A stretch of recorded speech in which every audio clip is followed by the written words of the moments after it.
Do you want to go ahead and let everyone in? We are letting them in now.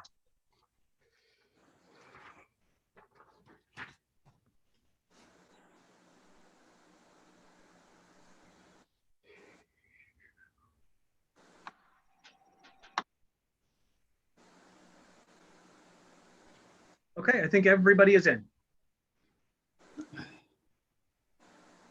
All right, great. Thank you.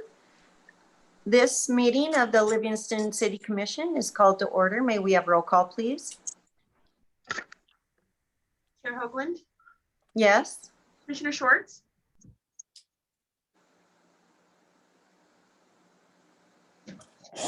EM.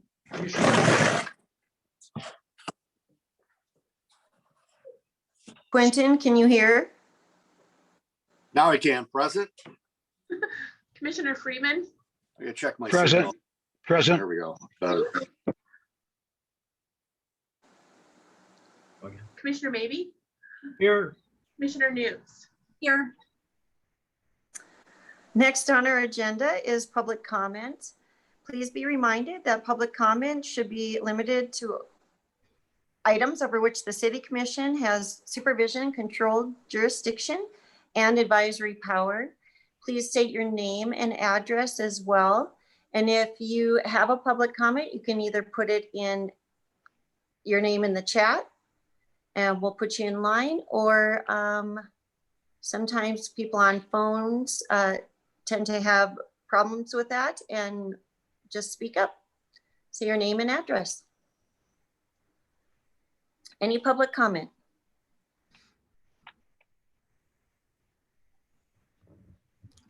Go ahead, Sarah, sorry. No, it's okay. Sarah Stans, 217 South East Street. I'm commenting now because I don't think I can comment on resolutions. Is that right? No, you can comment on resolutions. Now or at the time of the resolution? Sorry. At the time of the individual resolution, yes. And so we have public comment and then commissioner comment, and then we close it to public when commissioners are talking. So after we listen. Okay. Would you prefer me to wait to the resolution then, or? Yes, yep. You Okay.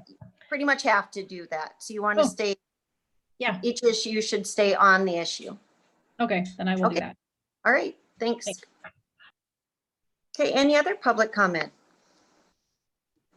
And Sarah made a good point. I think it can be confusing that way. You want to comment on the issue at hand during that resolution, during that public hearing, etc.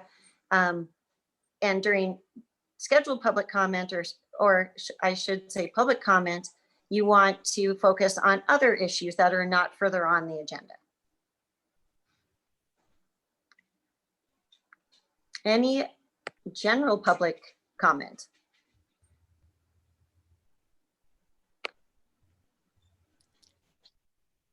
Okay, I don't see anyone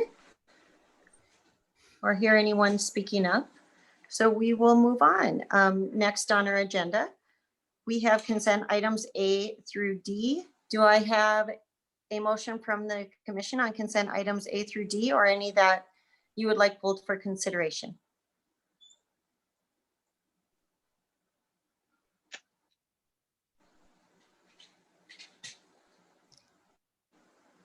Do I have a motion? I'll make a motion to approve consent items A, B, C, and D. Second. Okay, we have a motion by Schwartz and a second by Friedman. Roll call, please. Chair Hoagland, Yes. Commissioner Schwartz, Four. Commissioner Freeman, 4. Commissioner Maybe, 4. Commissioner Newts. Motion passes.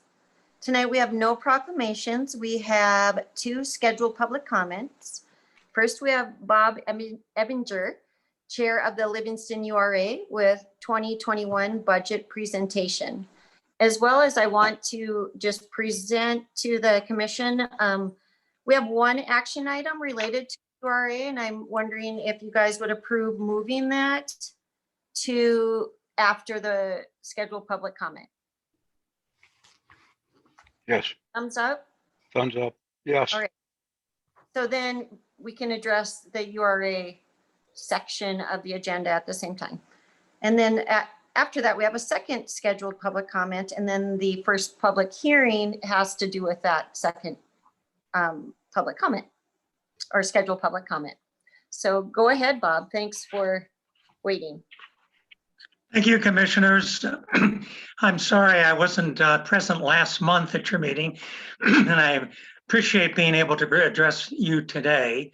For the record, I'm Bob Ebinger. I live at 128 South Yellowstone Street in Livingston, Montana.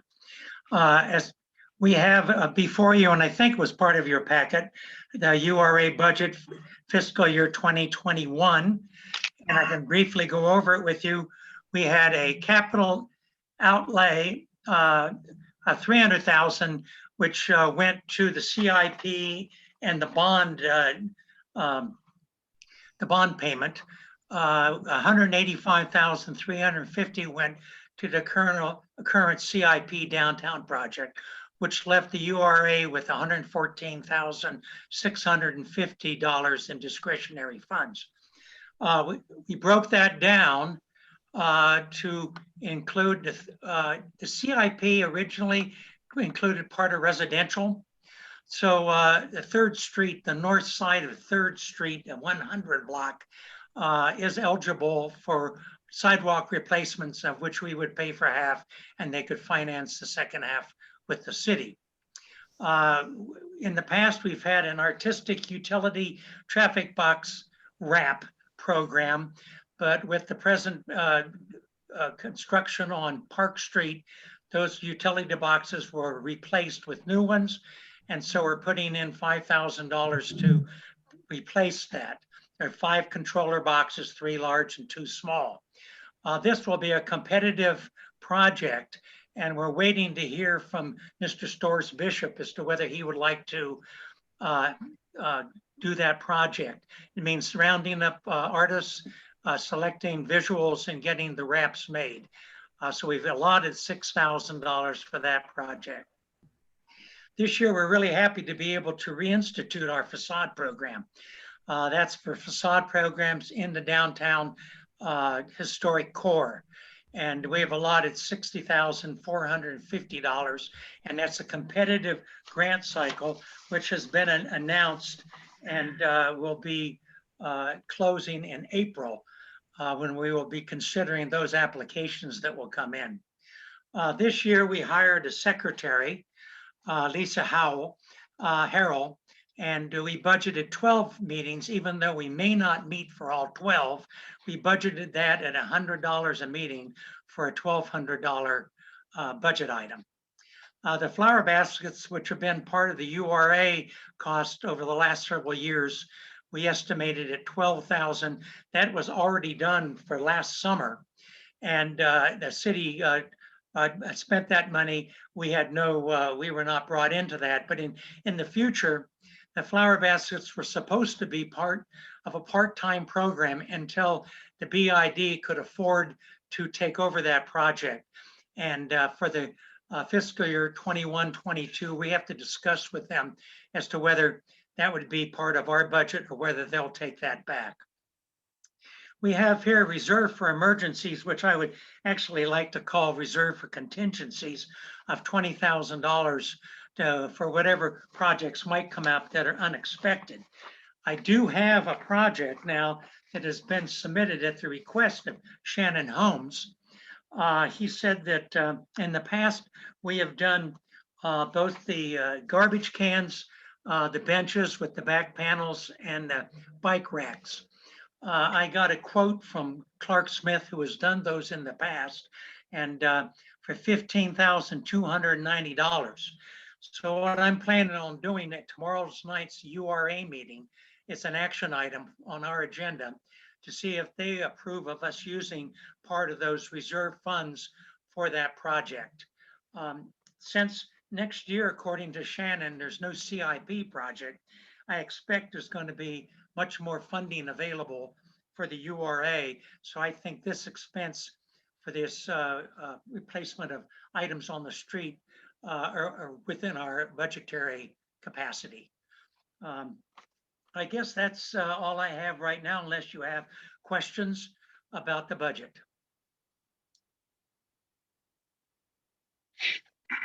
Thank you, Bob. It's been a while since we've had an update. It's really appreciated. Yeah, well, we had a little bit of confusion in the fact we didn't have funding. So we were meeting inadvertently until we finally got together to come up with the budget and come up with the new officers, of which, as you announced, I am the new chair of the URA. Perfect. Thank you, Bob. Any commissioner questions of Bob at this time? Or comments?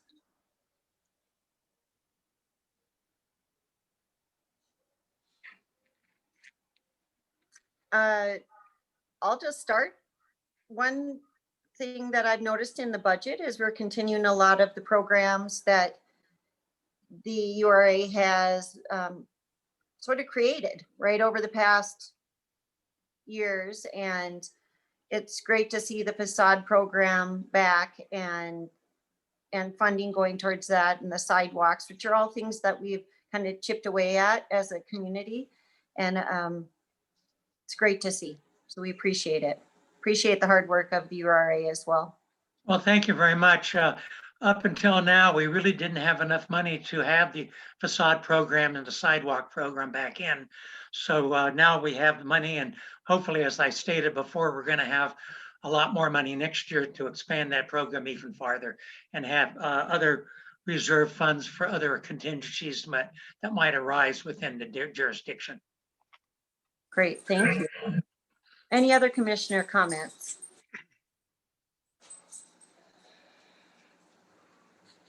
Okay, no commissioner comments, so we'll move to the action item. So our one action item is to discuss, approve, deny URA's 2020 budget and priorities. First, we will open it to public comment. Is there any public comment on discuss, approve, deny URA's 2020 budget? Any public comment?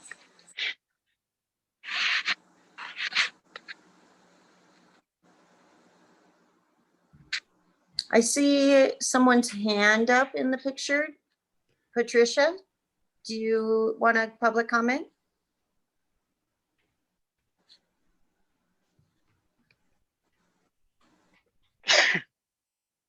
I don't know if she was trying to raise her hand, but well, any other public comment? Madam Chair. Yep, go ahead, Patricia. Okay, I just want to say something. I am so pleased that Bob Ebinger is chairman of the Urban Renewal Board of Directors. He has devoted, in the last 20 years I've been here, he has devoted himself almost nonstop to the downtown of Livingston, Montana. And he knows so much. And he's just the appropriate person to be the chair, and he's worked so hard.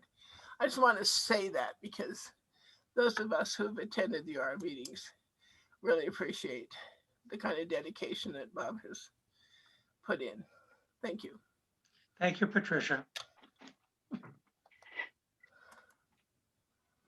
Thank you, Patricia. Any other public comment?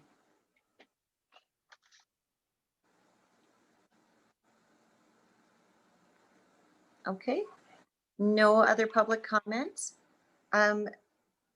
Do I have a motion from the commission on action item A, the URA's budget? Can I comment? Oh, go ahead. First? I also want to second what Patricia said.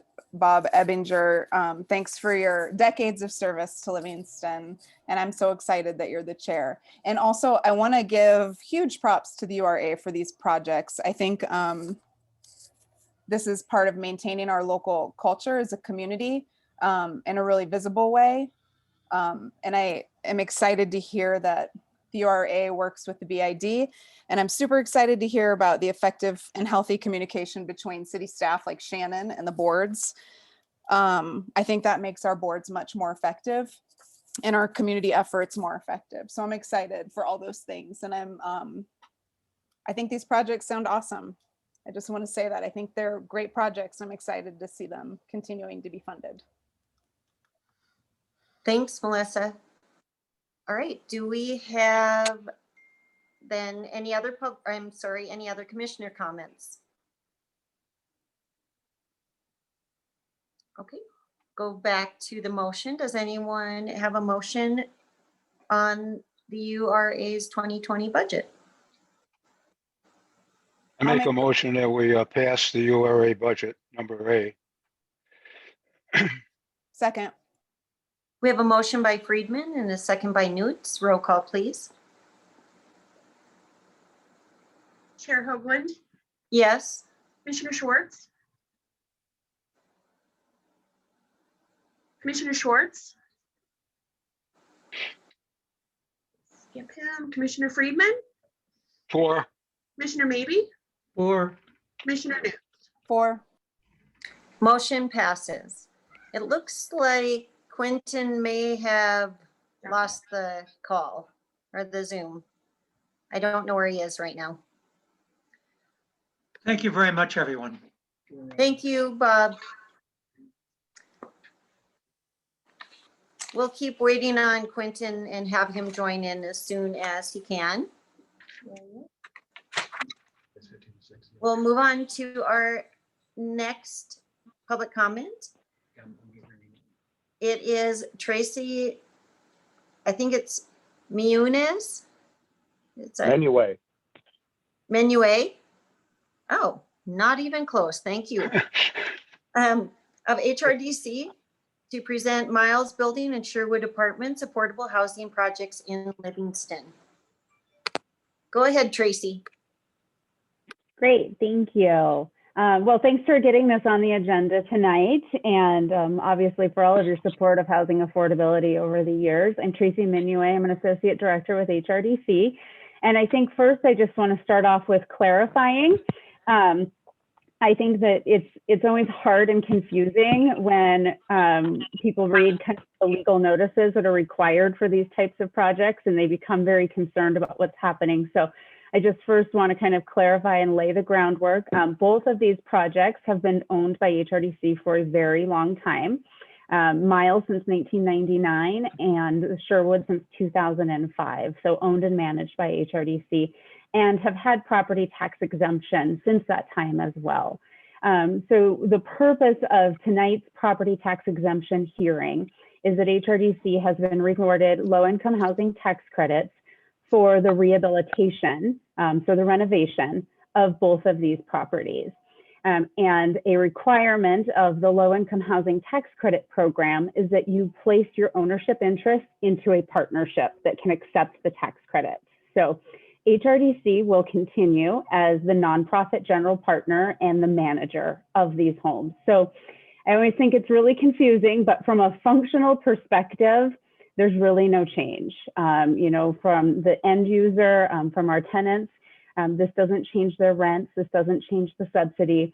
The intent of bringing in the low-income housing tax credits and placing this into the partnership is to allow for the renovation of the buildings and the preservation of the subsidies that come with them.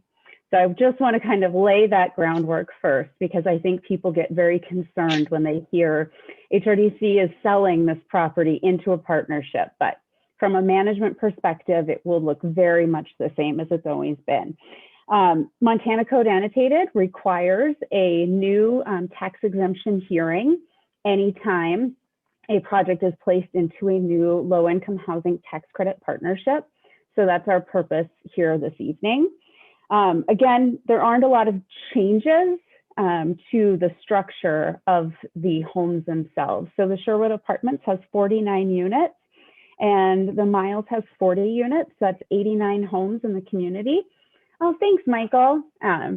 That will receive, you know, substantial renovations, accessibility upgrades, you know, improvements to parking lots. Each building has slightly different needs from a systems and a mechanical perspective, but both of them will receive a lot of the renovation that they need. Of course, you can do all of these things without bringing in tax credits, but then you have to do them much more slowly, and they can't be done quite as effectively. So these units, of course, are designated to households who are either elderly or who have a disability. So that generally means that the folks that live here have very low and fixed incomes. So, I think we all are aware of what's been happening in housing markets all throughout the area. And this really ensures that some of our community's most vulnerable residents don't find themselves without housing. So the subsidies that come with these homes, both of these buildings have what's called a HUD Section 8 housing assistance or a HAP payment associated with them. And that means that tenants pay 30% of their income toward their rent, and HUD pays the remainder of the rent that we agree upon, the contract rent. So our tenants will never pay more than 30% of their income toward their rent. I'm happy to answer any questions people might have about the buildings themselves, or the tax credit process, or the tax exemption request, but otherwise, that's all I have for you. Thank you. Thank you, Tracy. Very helpful information. If commissioners have any questions or comments right now, that is great. You could also ask those questions or comments during the public hearing. Yeah, Darrell, Yeah, go ahead, Mel. how does the commercial property work? Is that a separate item as far as the rental goes and all that? Yeah, so the commercial property is a little bit different, and the commercial properties actually don't receive low-income housing tax credits either. So they're specific to the residential part of the building. So the commercial portion, because it is owned by a nonprofit and some of it is used as our corporate offices, that portion can receive tax exempt status. Thank you. Madam Chair, this is Go Commissioner ahead, Schwartz. Quentin. Yes, hey, I just want to say thank you to Tracy for clarifying the positions on that. It is confusing. I thought, I go, wait, don't you guys already own that stuff? So yeah, thanks for clearing up that confusion. Also, Madam Chair, I'm on phone now. I'm having trouble using the iPad for some reason. I can't hear anybody, so I'll be on the phone for the rest of the meeting. I yield. Thank you. All right, thank you, Quentin. Okay, other commissioners. Yeah, I'm interested in what other entity is involved with the receiving the tax exemptions. I didn't understand that. Thank you. Yeah, so the tax, without getting too far into the weeds, when you receive tax credits, HRDC, it places the property ownership interest into a limited partnership. And our limited partner is the purchaser of the tax credits. So they are the ones who give us, essentially, they buy our tax credits to give us the cash to do this work. So that limited partner has a 99.9% limited interest. So they hold that interest. We don't know who our limited partner is yet. Our syndicator actually sells the credits and they insert that limited partner. HRDC stays on as the nonprofit general partner. And in this case, we have a co-general partner, which is a group called Good Housing Partnership. They are a locally based company. They've been working in Butte with the Public Housing Authority on the renovation of their units. So they had a deep bench of experience, and we thought for a project, not to again get too far into the weeds, the Sherwood and the Miles, the renovation of this is actually part of what we call our 4-property project, because we are not creative people. And so we actually have 4 properties that we own at HRDC, the Sherwood and Miles, and then the Boulevards and Darlington Manor in Bozeman. All 4 of them are actually in the same project. So this bringing in a partner who could help us, like Good Housing Partnership, was pretty critical because we're talking about 240 units across 2 counties. And that starts to get into the deep end for me, for sure. But we do retain our interest as that nonprofit general partner, and then we have our co-partner. Thank you. Thank you, Tracy, for clarifying. Any other commissioner comments?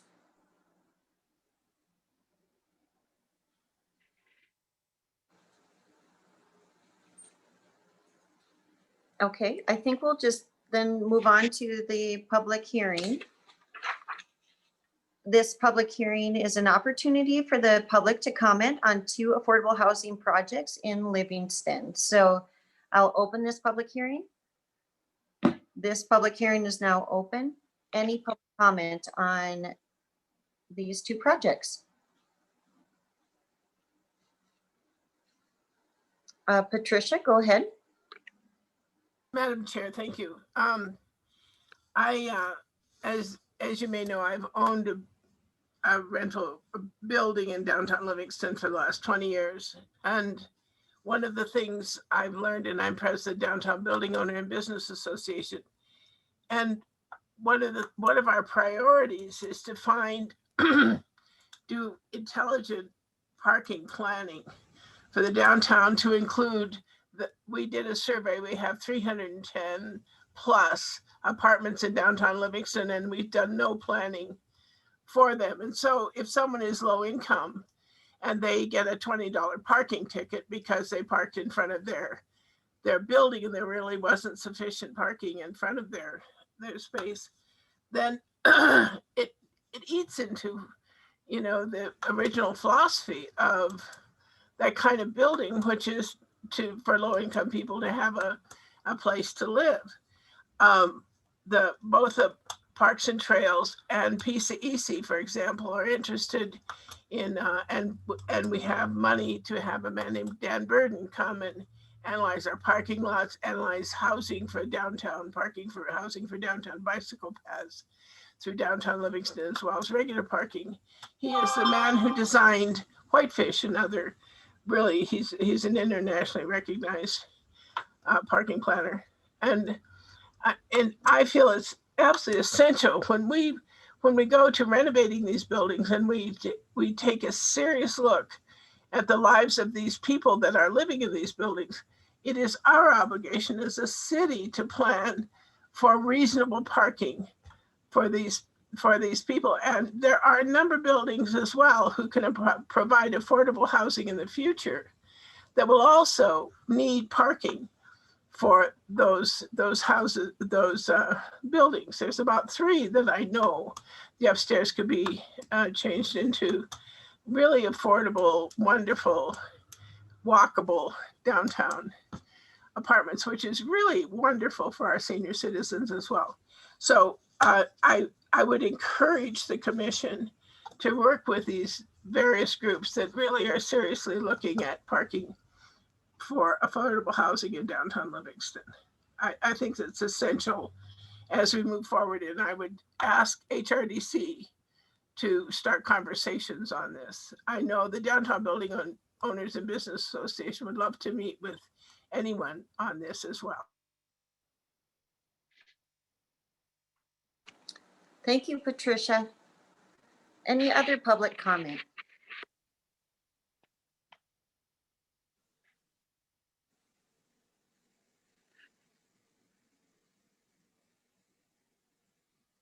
Any other public comment?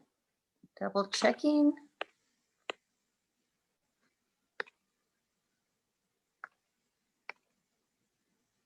Okay, doesn't look like we have anything else in the chat. Any last questions, comments from the commission? I'll share. Go ahead, Melissa. Thank you. Tracy, I want to thank you for sharing with us tonight. It's always a good reminder of how the system is not designed to make affordable housing easy. So thank you for your continued investment in Livingston. I'm really excited to hear that HRDC is working to improve the housing that already exists for our most vulnerable residents. And I'm on the planning board, and I have to tell you that we are constantly told that the community wants more housing downtown and that the community wants more capital A affordable housing. So I really want to thank you for your leadership in helping. You're providing a good chunk of the housing downtown, and you're providing a good chunk of the affordable housing that's in Livingston already. So I'm really happy that you all keep investing in our community. Thank you. Thanks, Melissa. Other commissioners? Okay, I guess I will finish up then. I do appreciate what Melissa is saying about location, and I'm really glad that you're looking at your current properties and how to improve them versus just looking to build out. These are great locations for a lot of families, a lot of individuals. I know multiple people who live in our capital A affordable housing units in both the HRDC and just across the street from the Sherwood with the newer planned, it's older, but newer planning with the apartments, et cetera, across the street. So I really appreciate that this is in the core of our community. It's accessible to our downtown, to a grocery store, to schools. So thank you. Thank you for pushing this forward. I guess I have to close this public hearing. So this public hearing is now closed.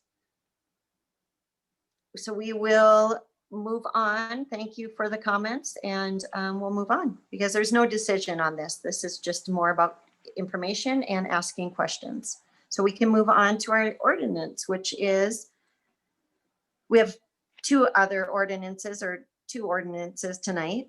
Our first one is Ordinance 2099 of the City of Livingston, Montana, amending Livingston's Municipal Code, Article 2, by adding language regarding the legalization, possession, and recreational use of marijuana in accordance with the newly passed Montana Initiative I-90, effective January 1st, 2021. Mr. Cardus.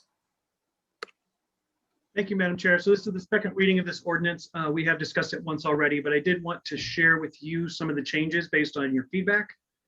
So you can see in red again the changes that we've made. Most of them deal with either the open container type laws for marijuana or where marijuana can be used. The one section that we did combine, or I'd say condense, is the use and sale of marijuana. So we restricted it to no sale within 1,000 feet of a public or private school or licensed child care facility. And you cannot sell, barter, exchange, or give away, or offer to sell, barter, exchange, or give away marijuana within 1,000 feet of the same institution. So those were where we had a couple different ones as far as the business, retail, and then the sale of, and we just combined them all into this one paragraph that basically says you cannot sell either in a retail establishment or just on your own within 1,000 feet of those facilities. We still allow consumption on premises. That was the same as it was before. And then we changed this section again to within 1,000 feet of churches, synagogues, or other places of worship. With the exception in this case that doesn't apply if the retail establishment was there first. So what that prevents is if a church, synagogue, etc., would move in next to a retail location, the retail location doesn't have to close because the church moved in next to them. And that has been an issue in other Montana towns where organizations that had this exemption felt they shouldn't be in the location. They would move in next to them and basically shut them down just by moving in next to them, whether or not it was a full presence or not. So this takes care of that already established in a retail location, you can't then drive them out of it by moving in. And those were the only changes. Other than that, I'm happy to answer any questions on the totality of it, but in general, it aligns our marijuana laws with our alcohol laws. The only major difference is, and we discussed this last time, was you're still prohibited from smoking or vaping marijuana in anywhere but retail establishments or private property. So you can't smoke or vape in the park, and that's because you can expose other people to THC through the smoke or vape residue, where that doesn't apply to alcohol.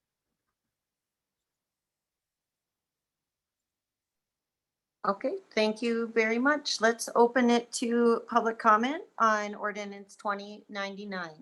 Any public comment?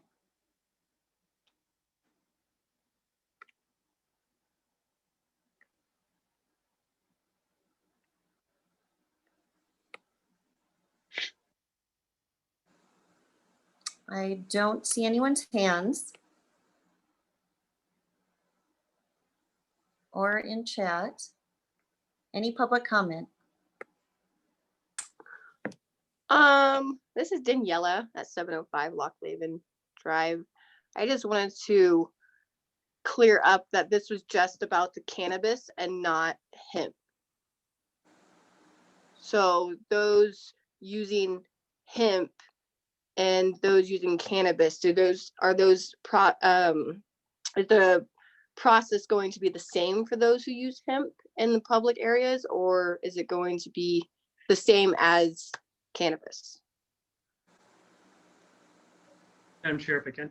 Go ahead, please. This really only applies to THC products. So if there's not THC, it doesn't fall under this law. So if it's CBD oil or any kind of hemp that doesn't include THC, these laws do not apply.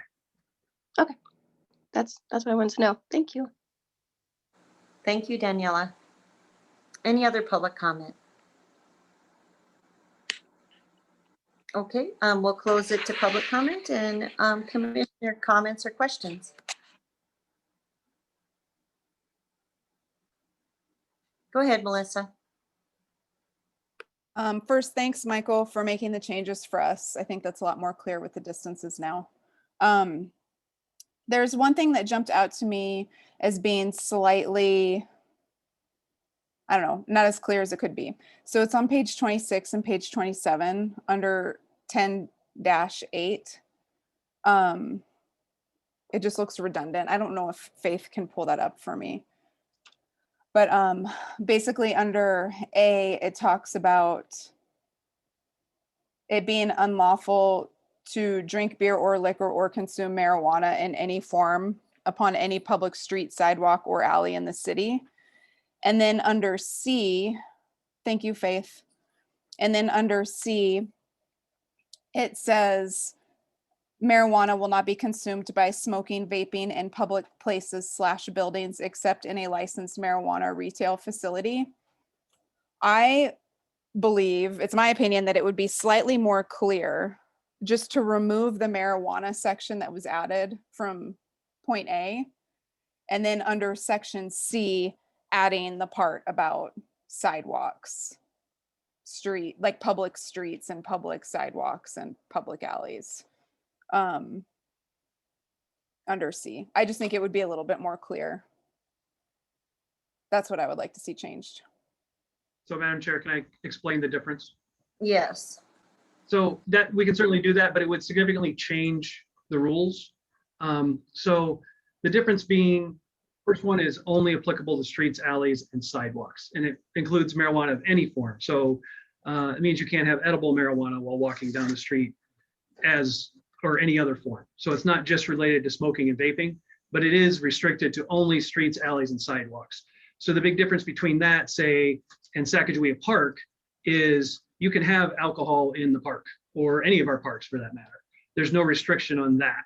So the smoking or the vaping is for any public space in addition to streets, sidewalks, and alleys. So you can have edible marijuana in the park, that would be legal. Edible marijuana on the street would not be legal. You can have alcohol in the park, that would be legal. You cannot have alcohol on the street or sidewalk or alley, that would be illegal.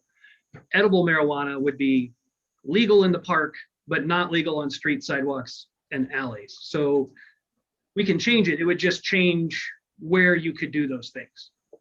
So I'm not super like in the weeds on edible marijuana, what's allowed and what's restricted. Is there a reason? I'm just thinking like cigarette smoking is legal on streets and sidewalks, public streets and sidewalks. So is there a reason, do you know why edibles are restricted, or I just don't know. I'm just not, you've probably read more about the ordinances on these than me. So I'm curious.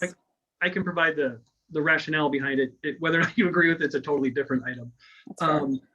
So the rationale is there's no intoxicating substances allowed on street sidewalks or alleys because it impairs people's judgment. You're mixing with traffic, and that's considered a safety hazard.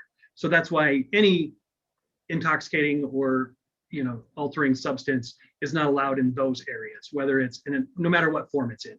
It's the fact that it's intoxicating, which is why in a public park we do allow it, because you're not mixing with traffic at that park, because supposedly it would be safer.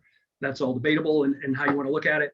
And so in general, that's all for just streets, alleys, and sidewalks, where the restriction on the smoking or the vaping of marijuana is not related to the person doing it in the fact that in other public places, it's related to the exposure to surrounding people to THC.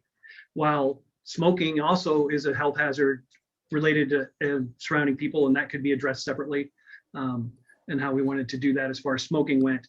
In this case, because it is a intoxicating substance or a mind-altering substance, the exposure to THC to say children in the park through secondhand smoke or vaping, while that is a very small amount, especially outdoors, in general is considered not acceptable, where for some reason we still consider secondhand smoke acceptable. But that's the issues between the two. That's super helpful, actually. Thank you for, I'm fine with it how it is then. That's helpful. Thank you, Michael. Thanks, Melissa. One thing about this ordinance that I keep wondering about is whether, in 6 months, we're going to rethink some of this, because this is new and I'm glad that we're in front of it and trying to respond after the initiative was passed quickly. But I do think it's something that needs to be revisited in the near-ish future, instead of 10 years down the road, just to make sure that we still have all our ducks in a row on this. And I know when talking to Michael, I had a lot of questions on this, and having done a lot of research on 2 different states that have been doing this for some time, with Colorado really created it. And then Oregon, Washington, a couple states that have also had these ordinances under their laws for some time. And in looking at theirs, we're very similar, if not exact. And I think that, like I said, I'd like to make sure we're visiting this in the near future, just to make sure everything's still going in the right direction, because it is so new.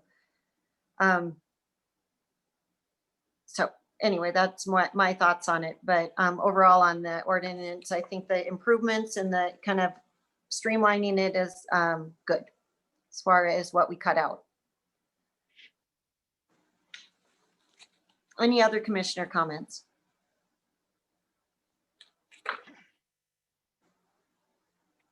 Okay. Do we have a motion from the commission on ordinance 2099? I make a motion, we pass ordinance 2099. I'll second. Right, we have a motion by Friedman and a second by Newts. Roll call, please. Chair Hoagland, Yes. Commissioner Schwartz, 4. Commissioner Friedman, 4. Commissioner Maybe, Or Commissioner Newts. 4. Motion passes. Our last ordinance tonight is number 3000, an ordinance of the City Commission of the City of Livingston, Montana, amending Article 4, Chapter 10, Section 10-19-2 of the Livingston Municipal Code as it pertains to carrying concealed weapons in public buildings. Mr. Cardus. Thank you, Madam Chair. So again, this is the second reading of this ordinance, and it would go into effect 30 days after, if approved. This does not significantly change the way we had the firearm ordinance set up. The big things are in relation to the bill, or the ballot initiative that was passed and the current bill that's passing through the legislature right now. HB 102 is the bill that is addressing a lot of this, and it has passed both the House and the Senate, and it has been enrolled, and it is waiting the governor's signature. So that will most likely become the law of the land, and that significantly restricts what we as a municipality can govern as far as firearms go. So this would, I would say, do the things we can do as far as the restrictions of firearms. We are only able to, with the new bill, restrict the carrying of open and or unlicensed, unpermitted, concealed firearms in public buildings. And this ordinance would do that. What we cannot do any longer, and I think this ordinance covers this as one of the eventualities we expected, is we cannot restrict the carrying of permitted concealed firearms in public buildings. So it will be allowable by state law for anyone that has a concealed carry permit to conceal carry in places like the city county building, the new city hall, the public library. There's still the restriction that private businesses can put up signs and restrict the concealed carry of weapons. That's still allowable. But as far as public buildings, we cannot restrict that, but we can restrict unpermitted concealed carry or open carry. And this ordinance does both of those things.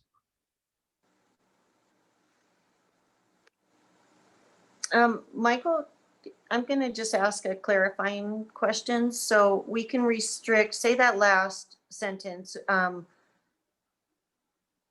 open carry and, so what is the open carry versus the concealed carry difference in, so we can make sure we're all Sure. understand. So the definition of open carry would be if a person is carrying a firearm, you can see it. So it's usually in some kind of holster that's visible to anybody else that is around you, whether that's a thigh holster or a hip holster or even a shoulder holster. As long as it's not concealed, as long as you can see it, that's considered open carry, and that is allowed, but we can restrict it in public buildings.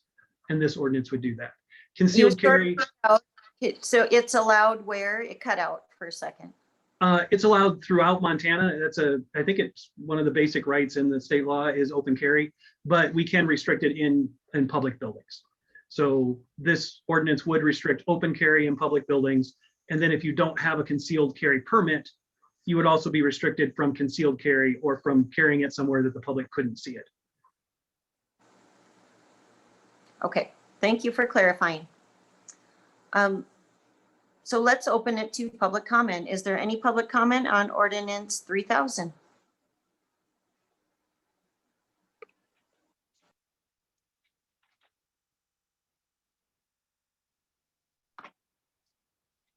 Madam Chair. Go ahead, Patricia. Patricia Grabo, 204 East Calendar Street. I could not disagree with the legislature more on this issue, having Calamity Jane imitator here in Livingston, Montana. I am so sad that they are allowing this kind of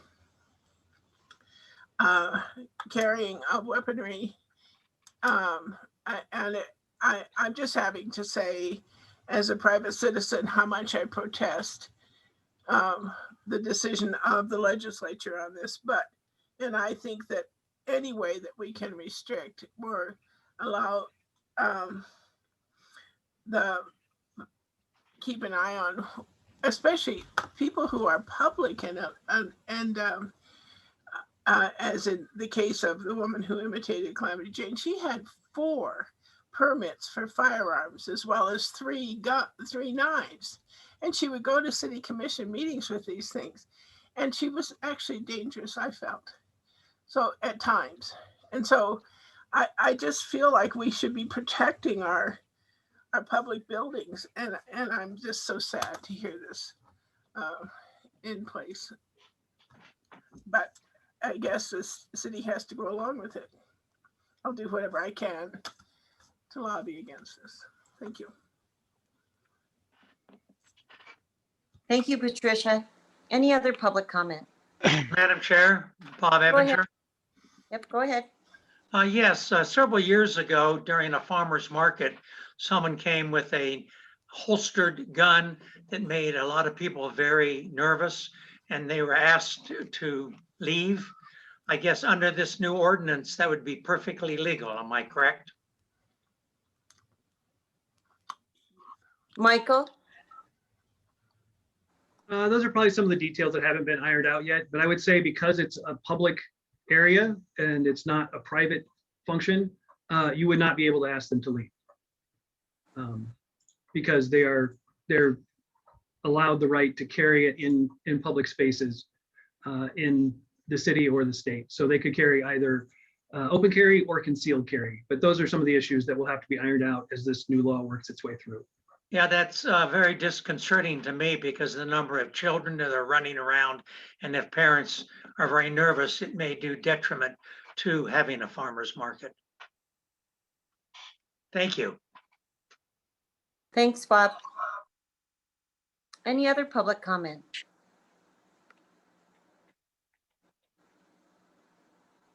This is Daniela again at 705 Lockleven.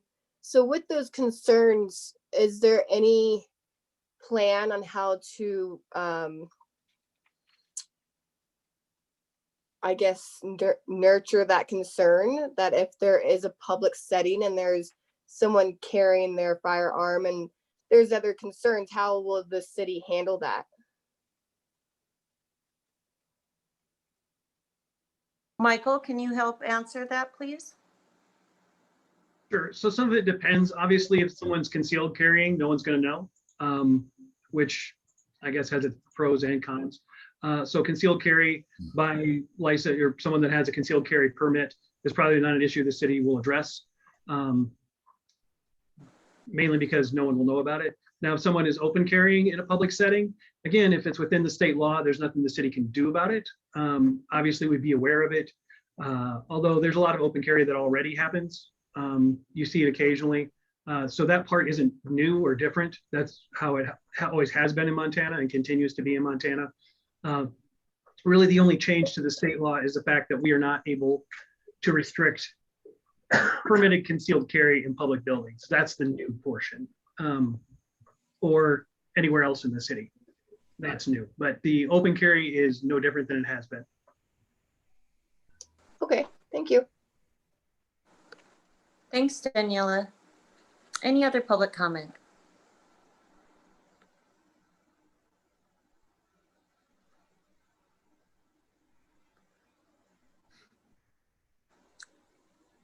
Okay, we'll close public comment and open it to commissioners. Any commissioner comments or questions?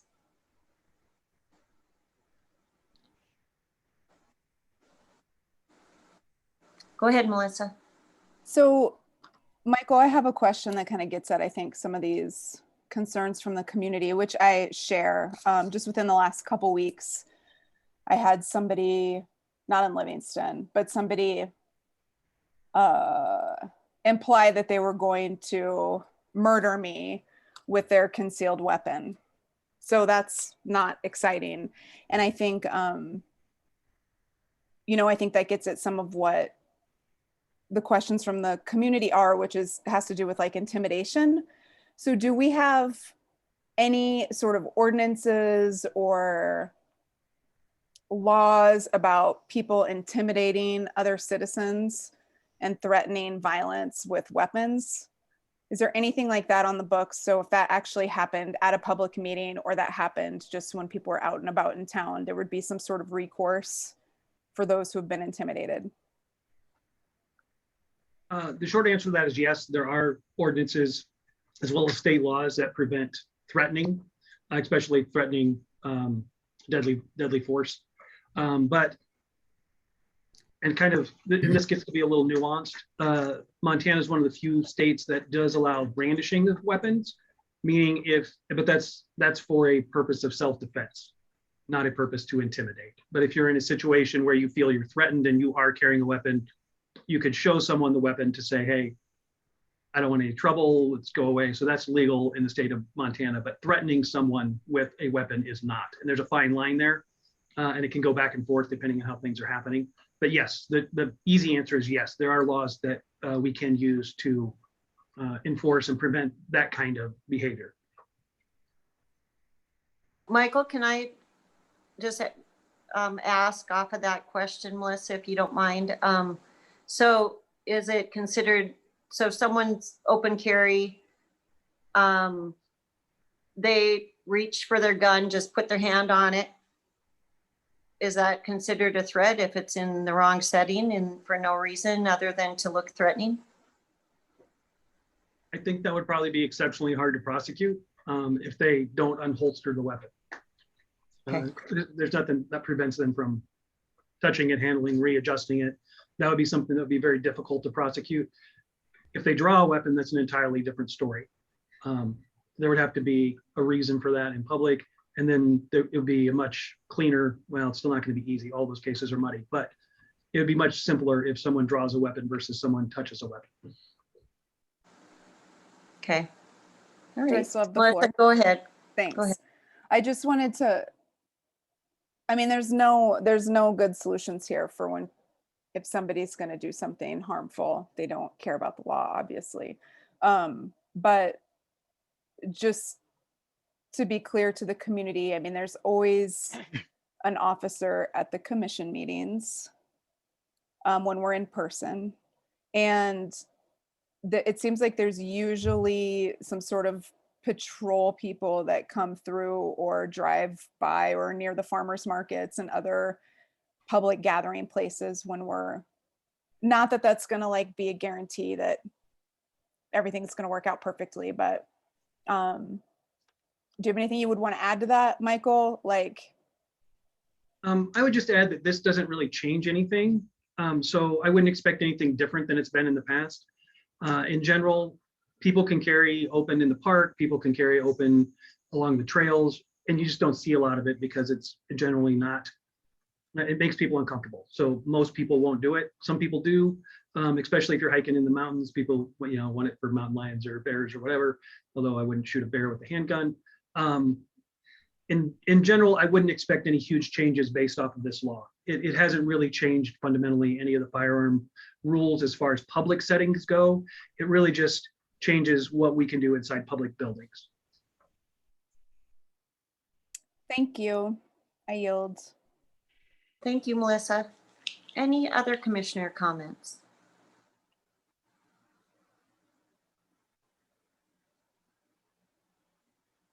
No commissioner comments? Madam Chair, Commissioner Go Schwartz. ahead, Mel. Or Quentin, I can't this- tell. Clint. Yeah, Yeah, that's go- okay. I'm almost as old as Mel. Mhm. Yeah, the fact of the matter remains, at the farmer's market, I could come down there with an AK-47, on my shoulder, shoulder strapped or whatever. Not that I want to encourage that or make that known, but, think of Michigan. A lot of people have seen, the open carry on the state capitol there, and it is frightening and stuff like that. But those, we're not changing any laws here. We're just, it specifically relate to people that have permitted concealed carry that will be allowed to carry those weapons into public buildings, such as the city county building. Nothing else has changed, as far as I know. But this is like the marijuana ordinance that we're going to be working on. This is going to be something that needs to be fluid, and our eye kept on and change as things do as it moves through the legislature. Thank you. I yield. Thank you, Quentin. Yeah, this ordinance is a response to a law. One of the things that just keeps coming to my mind is in Montana, we're all about local control until the legislature tells us it's not about local control. So this is one of those ironies of laws. Because really the local control has been taken away and given to the legislature to decide how comfortable everyone is packing guns or having guns packed around them, depending on. So an interesting issue to think about and to work through as a commissioner. Other than that, I have nothing else to say. Commissioners, last call. Okay, do we have a motion from the commission from ordinance number 3000? I move we accept ordinance 3000.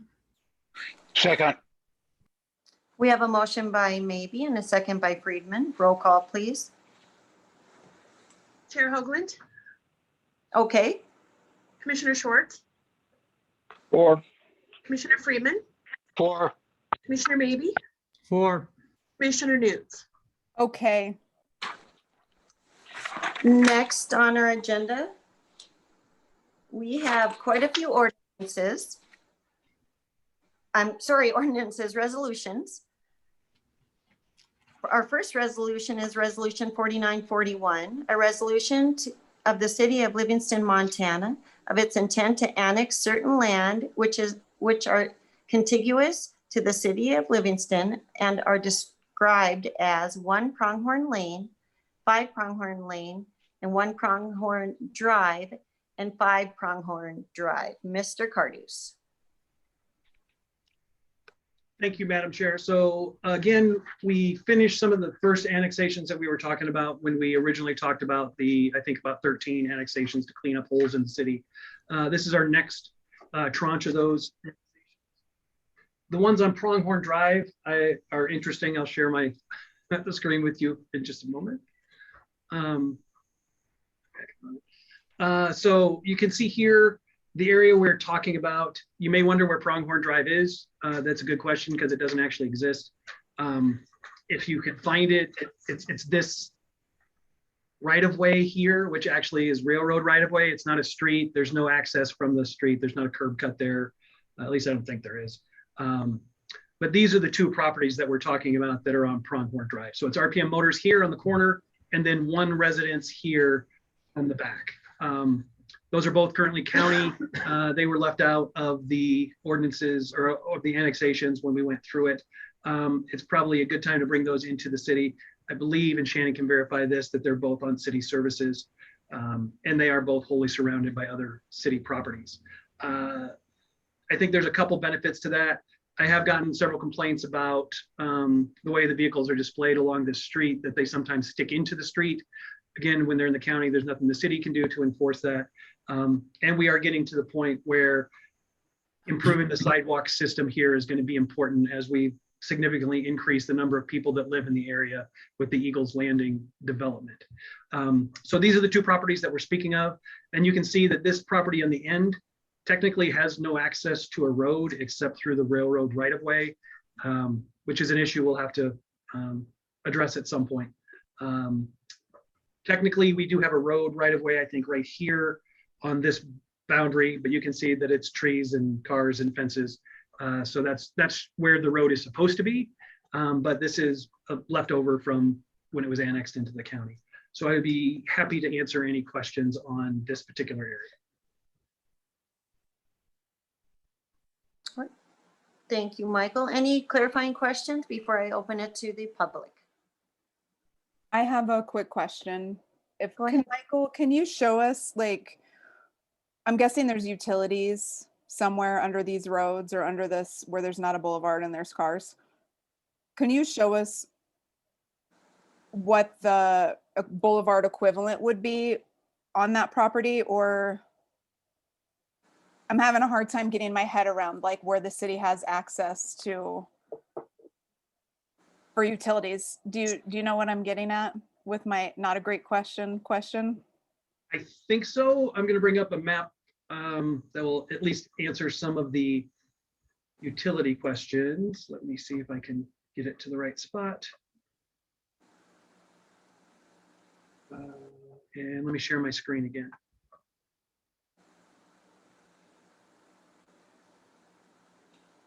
Okay, so as far as utility access, you can see that the green is our sewer system and the blue is the water system. So both of these properties have water and sewer that they're able to access, probably from the Love's Lane side, because I believe the water main is on the other side of the spur line, but Shannon could probably give you better information on that. So as far as utilities go, it's a pretty easy access to both of these properties because everyone else around them is already associated with it. Excuse me. The more interesting question is vehicle access. Now, obviously, the dealership has easy vehicle access, but this house really does not. That's something we can look at in the future addressing. It can continue as it is for now. Really, it's the railroad's issue on whether or not they want to allow someone to use their property for access to their house. So unless the railroad complains, the city doesn't need to take any immediate action.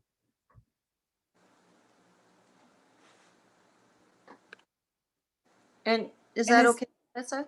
Well, I just wanted to ask, like, if this were a property in town, is it follow our ordinances to park vehicles like that right next to the street at an intersection on the property? No, so Said that if was it- an issue? Yeah, so if this was a property in town, then we would measure, in this case, there's a curb, so I forget what the distance is, but there's a specified distance from the curb back that is considered the boulevard. That would be basically city easement, so they couldn't park in there. You're not allowed to park on the boulevard. That's one of our ordinances. You as a commission could require a sidewalk to be put in through there. So if this was in the city currently, there would probably be no vehicles parked on the street side of that property. Thank you, I yield. Thanks, Melissa. Okay. We'll open it to public comment. Is there any public comment on resolution number 4941?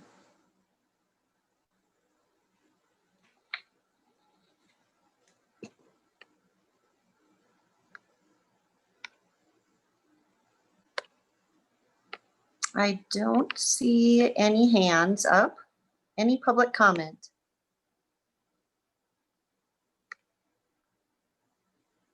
Okay. No public comment. We'll open it to commissioners. Any commissioner comments or questions?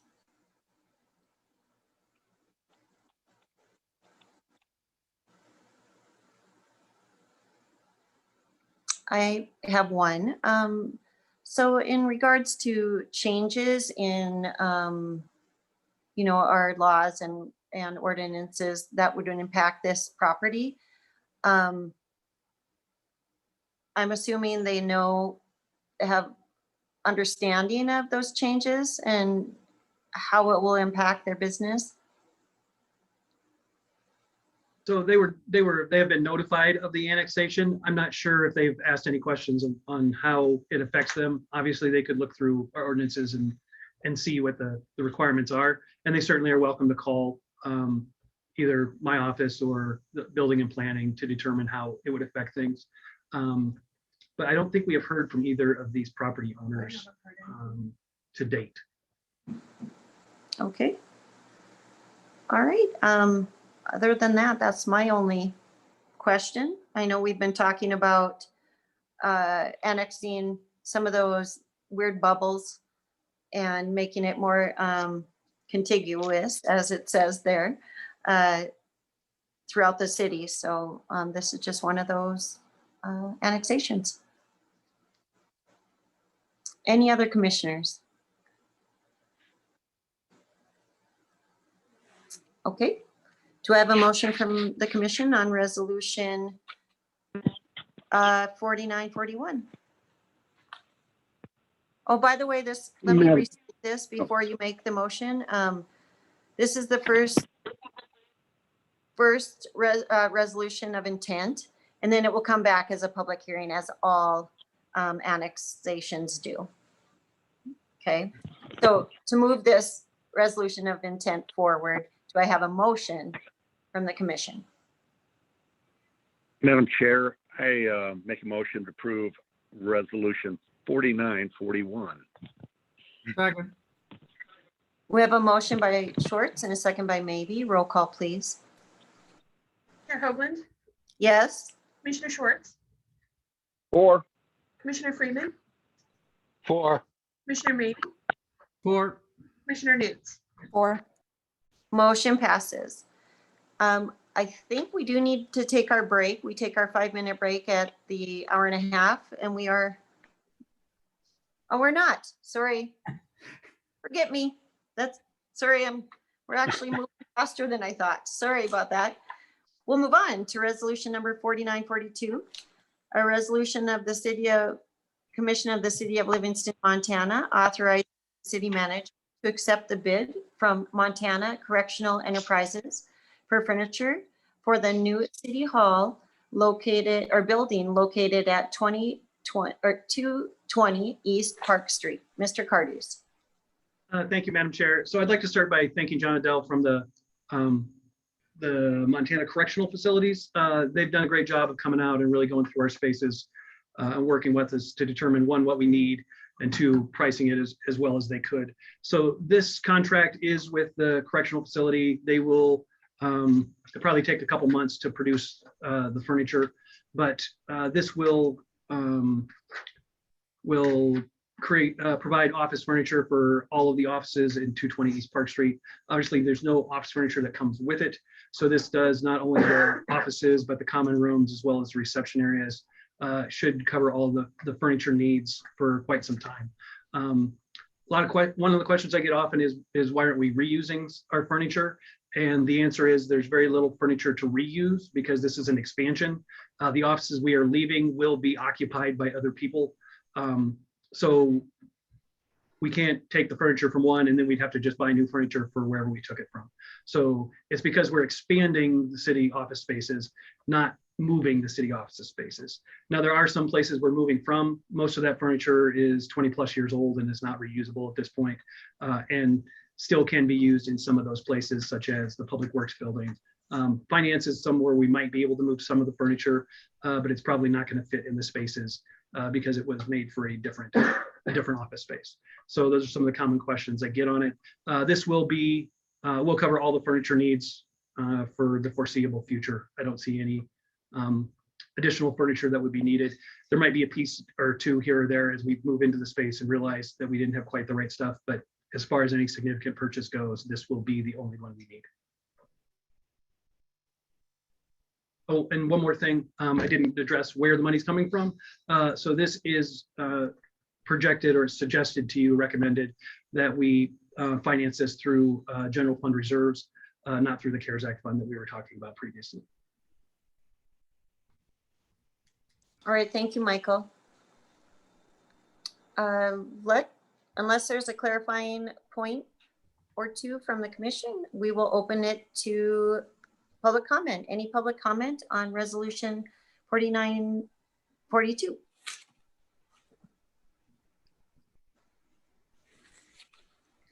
Sarah, go ahead.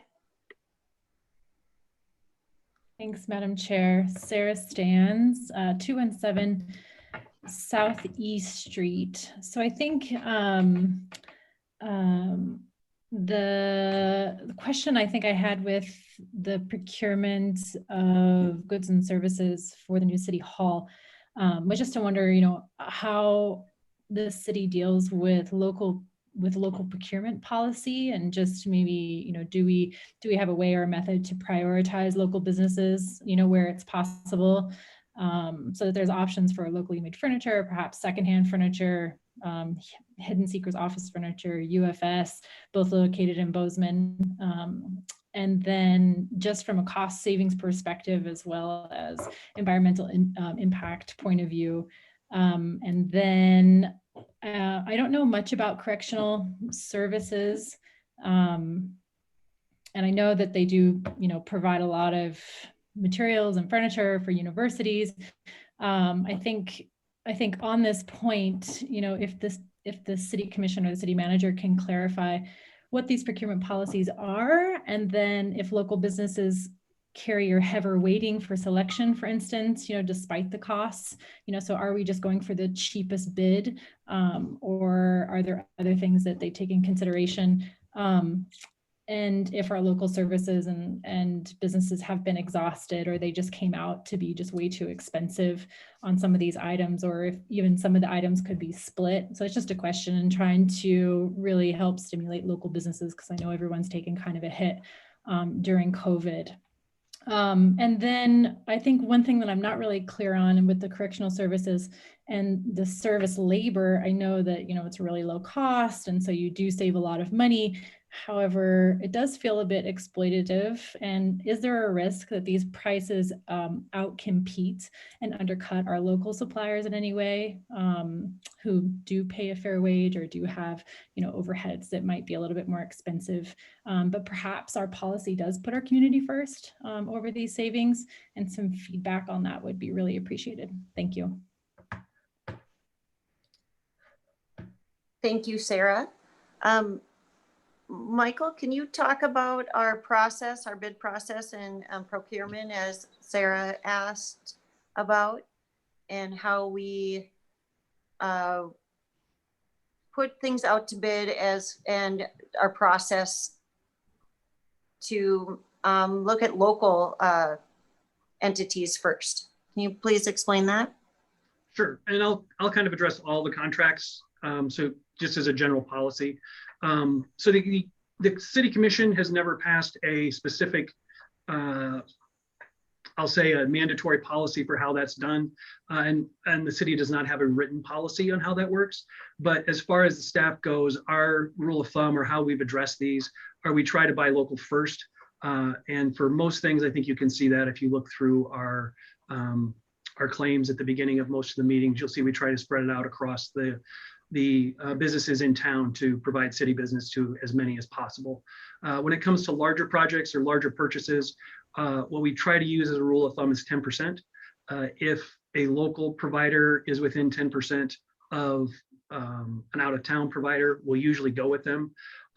That's obviously changes depending on the magnitude of the purchase, right? So if it's a $5 purchase, I'm not looking to go out of town if it's 10% cheaper.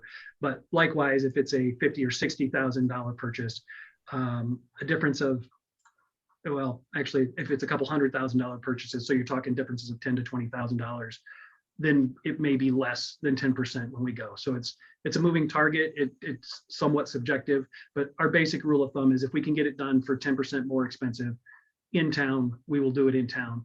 And then we try to go out from there. As far as a correctional facility goes, I think you're correct. I think a lot of the universities, both Montana State and Montana, probably a lot of the community colleges as well as a lot of government entities, be that state, county, city, other entities, use a correctional facility. I think in general, you're right, they do save on labor because it is inmate labor, but I think it's considered part of the rehabilitation process and an opportunity for those inmates to earn money. They do get to keep some of the money themselves and prepare them, give them skills for when they are released. So I think in general, it's considered a positive program. I'm sure that's up for debate if people want to really dig into it. But in general, the correctional facility provides a really good product at a really good price. So in general, they, especially on an order of this magnitude, well, I love UFS and Bozeman. I think those guys are great.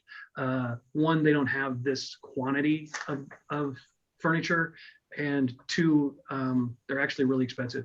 I know I bought some stuff for my house and I love it, but it's really high end. And so this is actually much cheaper, and it keeps it consistent throughout the city. So if we need to trade pieces between offices, we know they fit, we know they match as far as color and tone go. So there's some significant advantages in this particular furniture order to having it all from one supplier,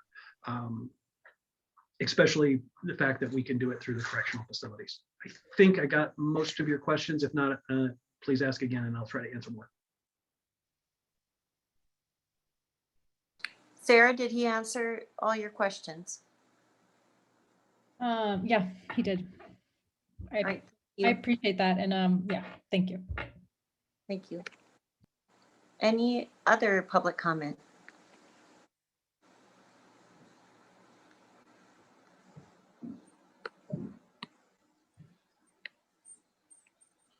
I don't see anyone. Takes a few seconds to kind of scroll through. No other public comment? Do we have any commissioner comments or questions?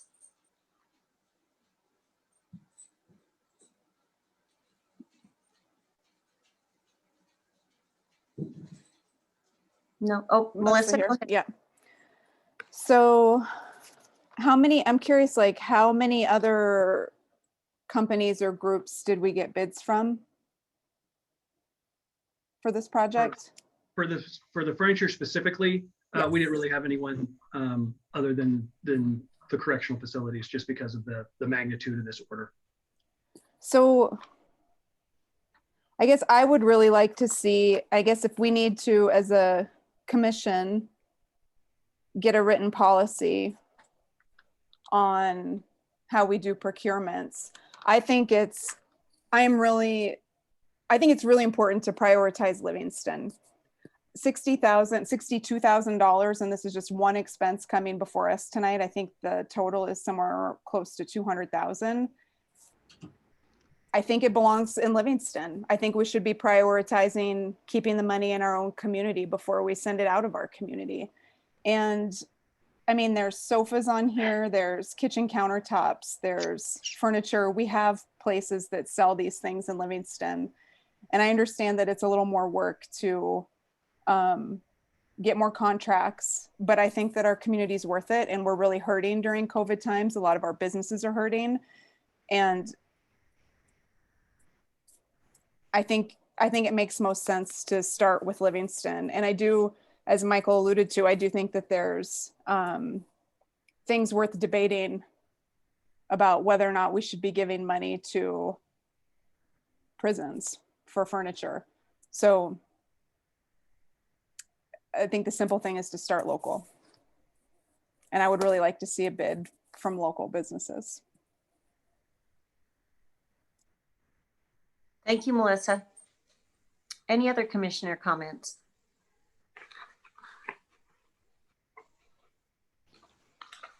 Madam Chair, Go Sarah, ahead, Warren.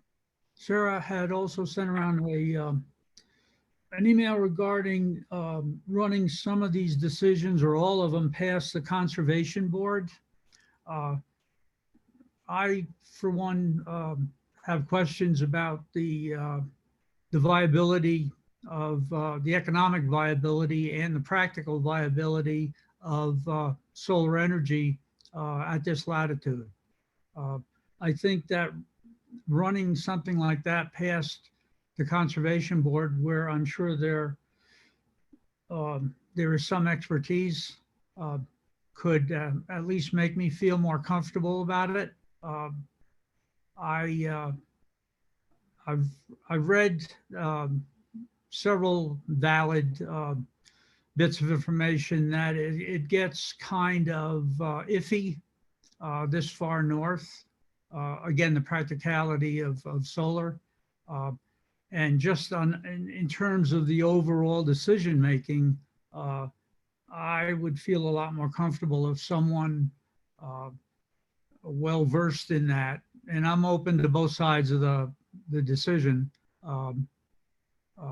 could make a judgment so that it was beyond just the dollars and cents question. It's really a question of the practicality. Thank you. Thanks, Warren. So can I just ask, Warren, because we're talking about really a bid for the furniture, are you referencing the furniture as well as the solar potential for further down? Or just help me clarify on the concern with the bid, this bid. the overall bid, Sarah's concern was that it was not run by the Conservation Board.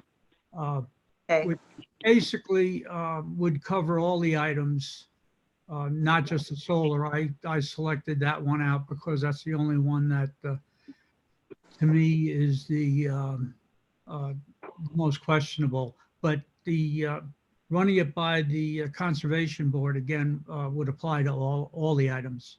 Thank you. thank you, Warren. I understand now. I wanted to make sure I was clear. Okay, any other commissioner questions?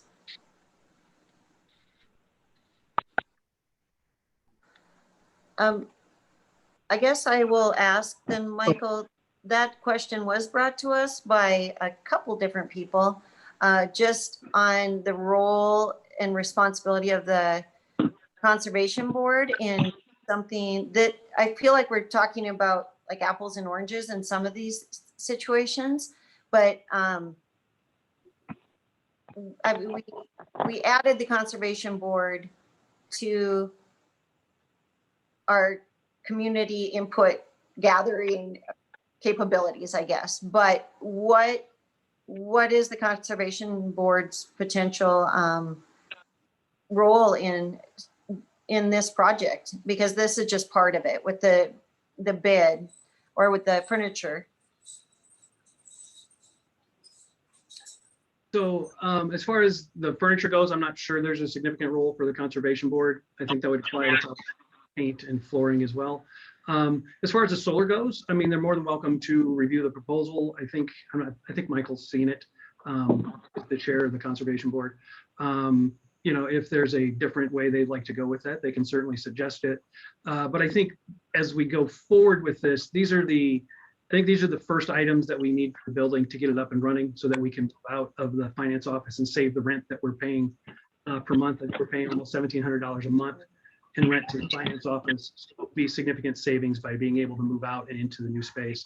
But as we move forward, I think there's room for other types of conservation as we move into the building, whether that's an energy audit by Northwest Energy to determine insulation values, you know, when we need to replace windows, those kind of things. I think those are all things that we can do. I'm not exactly sure how the Conservation Board would like to be involved in that, but if they have a way that they would like to be, I think that would be absolutely fine. Okay, thank you for that description. Other commissioner, any other comments on our resolution number 4942? Madam Chair, Vice Go ahead. Commissioner Schwartz. Okay, among one of my many hats I've worn in my lifetime, office supplies and furniture are one of my passions, and I started early in high school and through college and after selling this stuff. This is a very reasonable bid, as far as I can see. And as far as, you know, working with Department of Corrections, I know some people think of it as exploitative labor. I do not. I look at it as learning a trade, unfortunately, under, you know, the circumstances. I'm a father of a current inmate of federal prison, and these type of jobs are a godsend to these guys. It gives them self-worth, something to look forward to, something to push forward for. And I understand that, you know, they need to stay competitive, you know, locally and stuff like that. You know, countertops, custom. I don't know if that means the corrections department is providing those, or if that's something that needs to be done locally. Certainly there's several shops and stuff around this area that can do that kind of work. But to me, overall, it's a good package, and I think it's money well spent, and money spent to a worthwhile enterprise that the state runs. Thank you. I yield. Thank you, Quentin. I guess I will go next. Michael, just to help again on the, there was the question on how we get the bid. So when we presented this bid out to anyone, okay, to the world, how is that done? So local entities may have put in a bid or not. So it varies very much by each project. None of these projects break the threshold of actually requiring a bid process. That's $80,000. All of these come in below $80,000. That being said, for several of them, we did do a modified bid process so that we could receive bids both locally and regionally. We did that for both the flooring and for the painting. For the solar installation, obviously, they're a very limited pool of solar installers in the area, but we did go with the one out of Bozeman as well. And then the furniture was the only one we didn't actually do either a search or a bid process for. And that's mainly because most public entities just go with the correctional facilities for the reasons we've already stated. They're probably, if you remember, we already awarded the contract for the actual construction work, and that was also to a local construction firm. So really the only non-local entity in this case, and I'll explain that a little bit more when we get to the flooring, is for the furniture, and that is a state entity. I guess that's an important point. This isn't a private prison system. This is a state entity. In fact, I think state agencies are required to use the correctional facility as far as furniture goes. So it's a fairly common practice throughout all local and state governments to use them for their furniture needs. Thank you very much. You know, I just want to reiterate also what I have a family member who was in prison as well. And one of the things that did come out of it for him was he learned skills that he needed. And I Quentin, thanks for pointing that out. I know that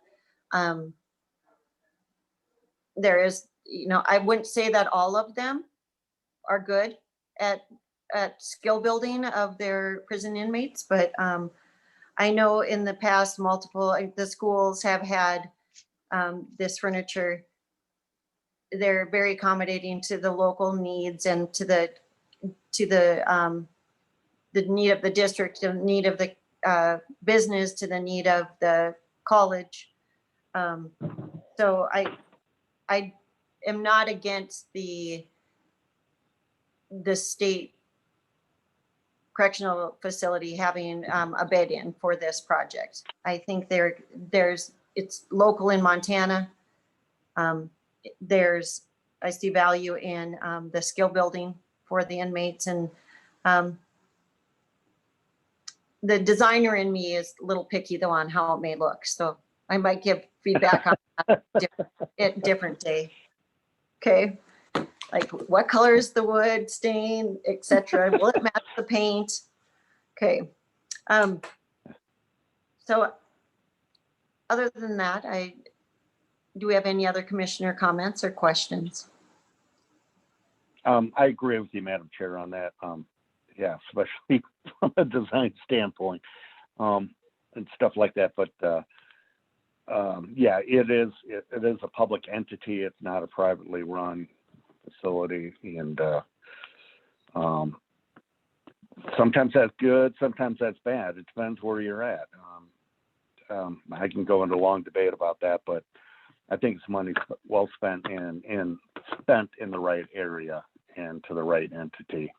And just looking at these numbers, and I was back in the furniture industry 30 years ago, and it'd be double, quite frankly, very easily, at what we're looking at. So thank you for allowing me these comments. I yield, or took over your time. Thank you. So do we have any last comments from commissioners before we have a motion? I want to say, Chair Hoagland, I appreciate both of your comments, yours and Commissioner Schwartz. And I believe that these are probably value for the work that's done, but I still stand by that. I think we should be giving local businesses and local contractors a chance also. and keeping the money in town. So I just want to say I appreciate that, like very respectfully. I appreciate your guys' comments. And Thank these you, Melissa. people- Thanks, Melissa. And I would say I agree, local is better. I don't know if there's any entity here that could do this project at this time. I wish there were, like in the old yards. That would be, in the rail yards, having businesses like this would be phenomenal. Well, Gateway Office Supply could certainly supply this, but it's going to be at a high retail setting and stuff like that. So going through United Stationers or whoever they go through, it's an office supply, furniture kind of thing, or going through Staples or something like that. So that's your other alternative. I just expect we're going to hear back, because this has come up before with us, that local businesses, if given a chance, would have changed their rates for bulk orders. So it's come up with us before on the commission, and I expect we're going to hear it again. Agreed. Yeah, I do too. And I understand as well. So at the end, I think, Melissa, just if you would remind within your public or in your commissioner comments, the city or the staff to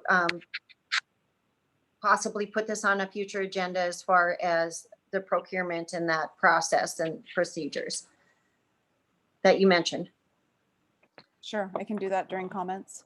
Thank you. All right, so moving forward, do we have a motion from the commission on resolution 49, lost my number, 4942? I make a motion, we pass resolution 4942. Second, I'll second. We have a motion by Friedman and a second by Maybe. Roll call, please. Chair Hoagland, Yes. Commissioner Schwartz, Four. Commissioner Freeman, 4. Commissioner Maybe, for, Commissioner Newt. Against. Motion passes. Okay, now it is time for a break. It is 7:07. We'll take a 5-minute break. Starting now. Faith, please put on the clock. And the elevator music. Oh, girl. All right.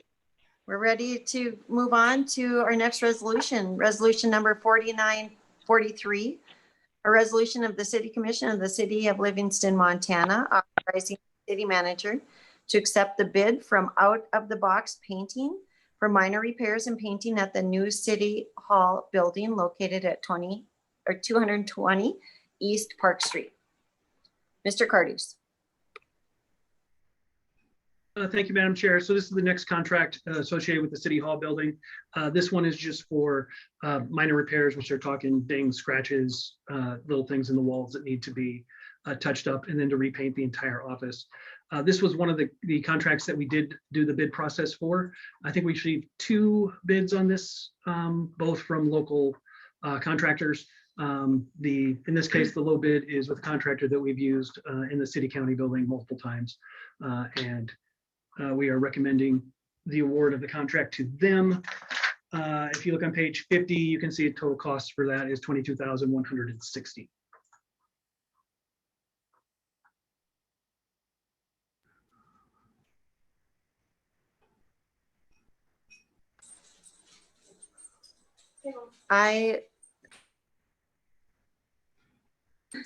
Sorry, Ed, someone just walk in. First of all, do we have any questions on anything right in front of us, or should I open it to public comment? I just ask a question. Please. Michael, you said that you got 2 bids. So how does that work? Do you open it up and advertise it and people come to you, or do you just go, you or the staff go to people companies, that the city's worked with before and ask for bids personally? The simple answer to that is yes. We do a public process where we advertise the bids and that they were available. And then we contact people that we know we've worked with in the past or that might be interested in submitting a bid and try and solicit some more bids because we figure the more bids, the better, especially locally. But for this one, I mean, what did you do? Both? We did both. We publicly advertised it and we went out and found people. Okay.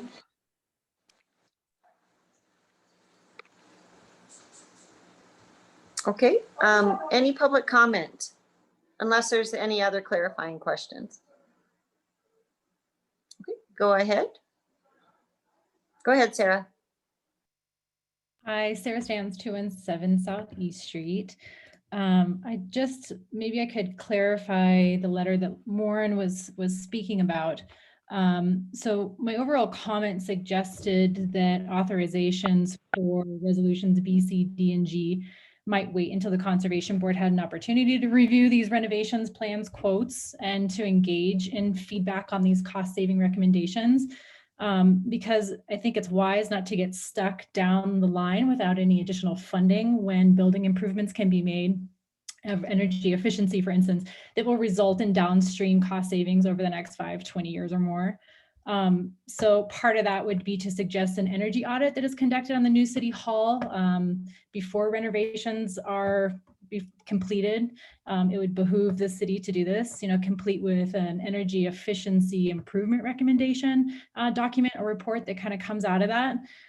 So I recommended that the city appoint the Conservation Board, that the city use the Conservation Board because they are appointed just to do this very thing. They're industry experts, and from what I pulled off the city website, they're identifying opportunities for the city to reduce costs, promote growth, sustainable growth by implementing energy efficient equipment, procedures, systems, and incorporating renewable energy as feasible. So to my understanding, how they read that is that renewable energy comes after all the energy efficiency applications and technologies have been used. And it's the cheapest, the most cost-effective ways to reduce energy, and of course, downstream costs. So what they do, and what this is also off the website, is that they recommend and report to the City Commission on building efficiency strategies. Again, once again, renewable energy, recycling, which will probably happen anyway, but tracking of energy use, and then energy saving initiatives. So I figure that the new City Hall is this perfect project for the conservation to get stuck into. And I know that there are time and cost constraints, with the rental and everything else that is a knock-on effect, but the cost savings from energy efficiency applications can be quickly reduced, and the payback period won't necessarily be that long. An energy audit, I just did a little bit of digging, not with Northwest Energy, of course, and I think some of their residential audits are put on hold at the moment for COVID, but maybe there's an exception for commercial or public buildings. But for a residential house, the whole house is $250, which includes blower door tests, infrared tests, and the inclusion of a written report for suggested energy improvements. Assuming that the city building, might be double that or triple that. I was looking at the budget of some of the furniture, and it could replace just one piece of office furniture that might not be the biggest necessity, whether it's a, credenza, love seat, bookshelf, they kind of all fit into that $500 to $750 range. So I guess what I'm asking is that if the city could consider maybe using this opportunity to showcase our new City Hall as an opportunity that utilizes the Conservation Board expertise to best determine these cost efficient strategies and this approach. And then also maybe leveraging this opportunity to aid in the community-wide sustainability education, which was also a function of the Conservation Board that I read on the website. So yeah, I think it helps with cost, and it also sets a precedent for future decision-making and our city values. So any time and upfront cost constraints should be secondary to honoring these really long-term operational costs and what is representative of our community in terms of sustainable growth. So I hope that clarifies it a little bit more where I was coming from, and thanks, Warren, for stating that. That's all I have. Thanks. Thank you, Sarah. I think you've done this before. You have a lot of information on and knowledge on this issue. Then I feel like there was a question that we could have answered within that, and I apologize. Oh, Michael, as far as the energy audit, having dealt with that myself in our own home, for example, have we looked into an energy audit of that property? Or I know there's also a restriction on how many you can have in a certain period of time. That happened to us, like we had to wait multiple years because they had already done one before us, like 4-something years before. Do you know if we've had an energy audit in relationship to, I guess, the improvements? It's a little irrelevant. I mean, energy audit's not necessarily relative to paint, but BOC paint is. So Mike? as far as energy audit goes, there's a couple different categories, I think. We did the initial, what I would call just general inspection to make sure that the basic energy items are up to snuff as far as insulation, crawl spaces, items like that, to make sure that the basic structure energy efficiency is good. And as far as those inspections went, the building, because it's fairly new and built in the mid-90s, was fine as far as those issues went. It also has multi-zone heating cooling, so that's an additional item that's useful as far as being able to control that. As far as a full-blown energy audit goes, I think it's a great idea, but I think it might be more useful once we're actually operating in the building and understand how we're going to use it. Because there are some items that I would like to get fixed before we did the energy audit to make sure we're actually auditing how we plan to operate. One of those items is actually the front door. Because of the way the front door is currently configured, it is not ADA compliant. There's not enough space between the outer door and the inner door to close the outer door and open the inner door for someone in a wheelchair, which means that right now, the solution to that is to prop the inner door open. Well, that obviously is not energy efficient. The reason there's supposed to be 2 doors is to have that dead space in between. So that's something we'd like to fix before we do the rest of the energy audit, so it doesn't throw off the readings. I do think an energy audit's a great idea, and I think we are more than willing to look at any items that are as far as energy efficiency, reductions in utilities, whether that's electrical, gas, anything else in that case. We're more than open to do that, and I think the time will come when that is, and I would love for the Conservation Board to be involved in that, but I would prefer to do it once we're operationalized the space. Okay, thank you. Other community or public comment?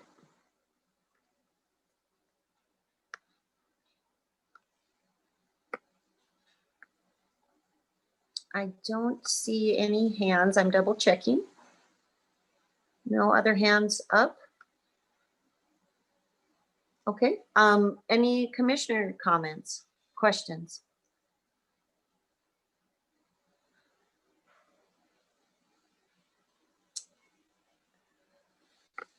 I feel like we're quiet tonight. Okay, there's no other commissioner comments or questions. I will finish then. I do appreciate it's a local business. I think it's one of our relatively newer businesses in our community. I appreciate that. I think the bid is, knowing kind of that the project and the amount that it costs to paint a space. I think this is a reasonable bid for that size of building. And it was definitely in need of it when having gone through as far as maybe a color that's a little less glaring for the individuals who work there. It's pretty intense color. But I think the bid's within reason for painting a major space like that. All right. So no other commissioner or public comments. Do we have a motion from the commission? I guess on ordinance, 4943. I move we pass resolution number 4943.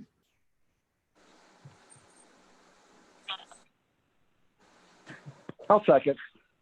All right, we have a motion by Maybe and a second by, or Schwartz, not Quinton. Clinton, yeah. Swinton.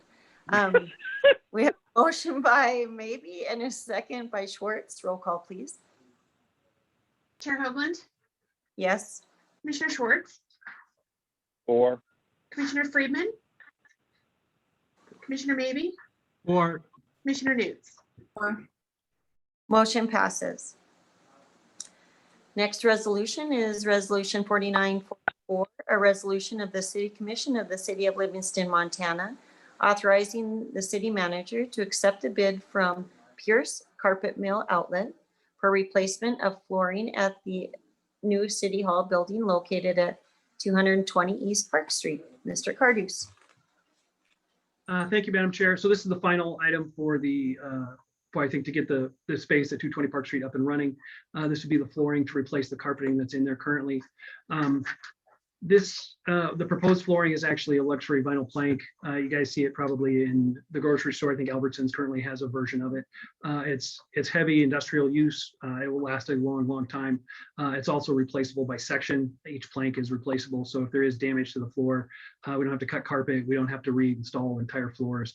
We can just remove the damaged section and replace it. So I think it's a long-term viable solution that allows that to last for probably 20 years or more in this case.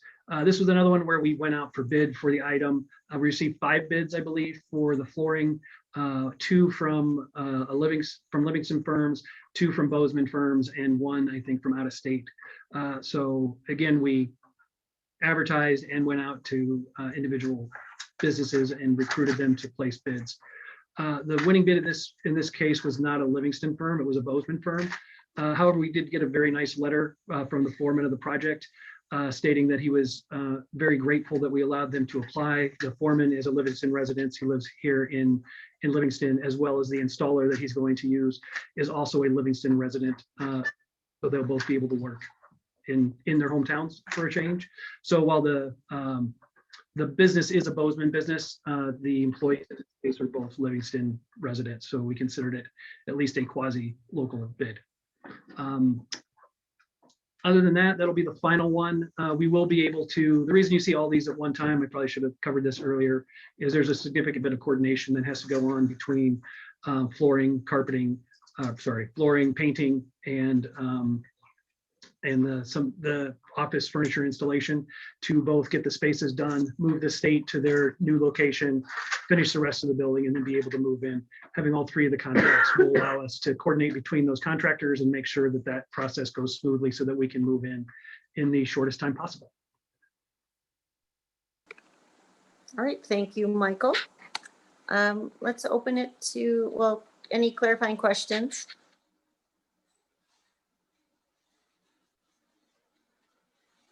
Okay, let's open it to public comment. Any public comment on resolution 4944?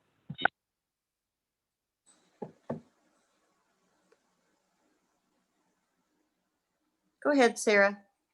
Sarah Stans, 217 South East Street. I just am really pleased to hear that the contractor and the installer both live here in Livingston. So thank you for informing us of that information. That gives me all the warm and good feelies. So thanks. Thanks, Sarah. Any other public comment?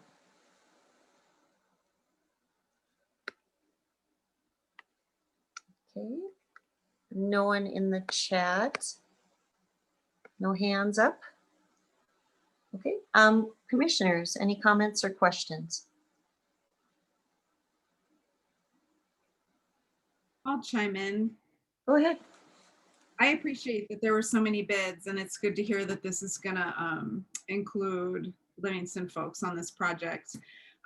Flooring is probably a really boring topic to talk about, but I do like that it's for a project of this size, that you're being really thoughtful about longevity and like replacement when pieces will get damaged, because they will eventually get damaged. So it's nice that it's a like cost effective for the community. We won't be constantly replacing big swaths of carpet.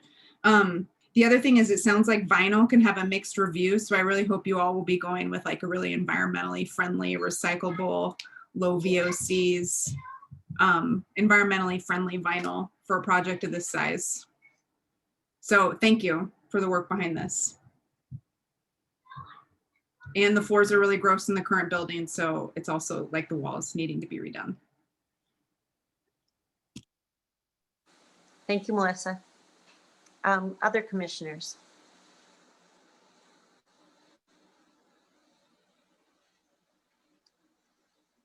All right, I guess I'll say something. I was bound to ask this question, so because we're talking about a lot of improvements.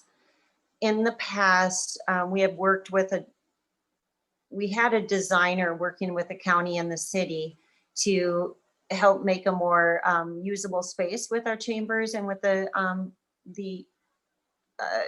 public room, community room that we have in the basement currently used for commission if we were to meet live. Have we worked with an entity? I haven't seen any information in any of this as to working with an entity who's kind of helping pull it all together, so that we have a visually as well as, thoughtful, hopefully potentially environmental improvements that consider someone with that knowledge. Do we have we worked with someone? So we've actually worked with quite a few people. We haven't contracted with one like designer to go over it all. Honestly, John Adele at the state was excellent in coming in and physically mapping out all the spaces as far as the furniture goes to make sure that would work. Then we brought them together with our color options with the floors and then presented that to the painter. I think you're going to be, you probably don't trust me at this at all, but I think you're going to be really pleased with how aesthetically pleasing it is. I think the color is a nice, while neutral, it's still warm. So it's an inviting space. Like it's not as industrial looking as it currently is. I think you're right. It's very bright. And that was magnified once we did the replacement of the fluorescent lights with the LEDs. It's a much brighter lit space now, and that starkness really came out with those new bulbs. So I think it will be a warmer tone as we look at that. As well as one of the things that we have discussed is because it is luxury vinyl plank and that can be very industrial looking, is allowing people to look for like throw rugs for their own spaces, so we could actually coordinate with some of those issues. It would also deaden sound. So we've looked at that to warm up the spaces and control the sound in those spaces. Again, something very easy, something very replaceable, recyclable. So those issues are fairly well covered. The flooring itself is a really nice, so luxury vinyl plank, for those of you that haven't, anybody that hasn't shopped for it, there's about 1 million varieties of luxury vinyl plank. It can look like stone, it can look like tile, it can look like barnwood. The product we went with is kind of, it's not quite driftwood, but it's more in the grayish tone. So it's not going to be as stark as, say, like a maple, which would be super overpowering in that large of a space. So it's a little softer tone as far as the flooring goes, and I think it's going to match really well with both the wood tone of the desks, and then we're picked kind of a reddish. Courtney, what's the color of the top? What's the best explanation of that? Red oak. Yeah, so it's a red oak top that goes in it. So yes, we did look at how all of the different aspects would blend together and kind of make a welcoming work environment and a welcoming environment for citizens to come into as they're paying utility bills or whatever. We'll see if I'm right. You can tell me I'm completely wrong, but the people that helped us did a really great job, and I think the color palette is really nice. I think we may need a meeting on this. All right, thank you for that clarification. Just another comment is, I know Pierce Flooring is a very Montana-made company that they've been around for years. And so thank you, Melissa, for really pointing that out tonight about local. And I think it's not local, but it's a company that is well respected and has great longevity in our state. from, I know Billings to, actually, I know one of the Pierces in Billings. Bozeman, I think Missoula has a Pierce flooring as well. And they are well respected and have a really good reputation. So other than that, that's my only comment on the flooring issue, but any last comments from commission? Yes, Commissioner Schwartz, if I may. Go ahead.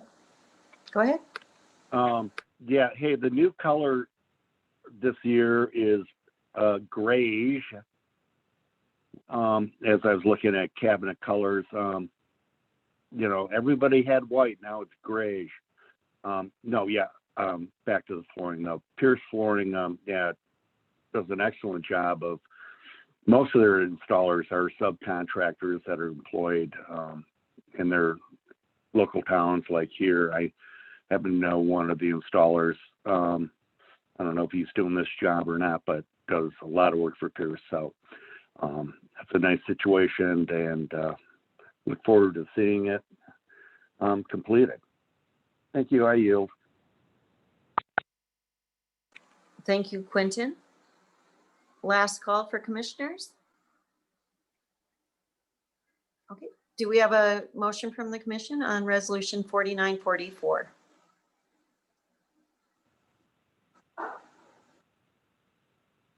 I'll make a motion to. Go on, Quentin. Yeah, I got beat. Go ahead and make it, Warren. I move we accept resolution number 4944. Okay, I'll happily second that. We have a motion by Maybe and a second by Schwartz. Roll call, please. Chair Hoagland, Yes. Commissioner Schwartz, 4. Commissioner Friedman, Commissioner Maybe, 4. Commissioner Newts. 4. Motion passes. Next resolution, we're switching it up a little bit from the building to resolution number 4945, a resolution of the City Commission of the City of Livingston, Montana, authorizing the city manager to sign a lease with Livingston Rodeo Association, Inc. for rodeo parking at the old roping arena. Mr. Cardus. Go to the map. Thank you, Madam Chair. So I'm going to, if I can scroll over there fast enough, share the map with you so we can, well, there's a picture in the packet. I think the map will give us a little better idea. So hold on just a second.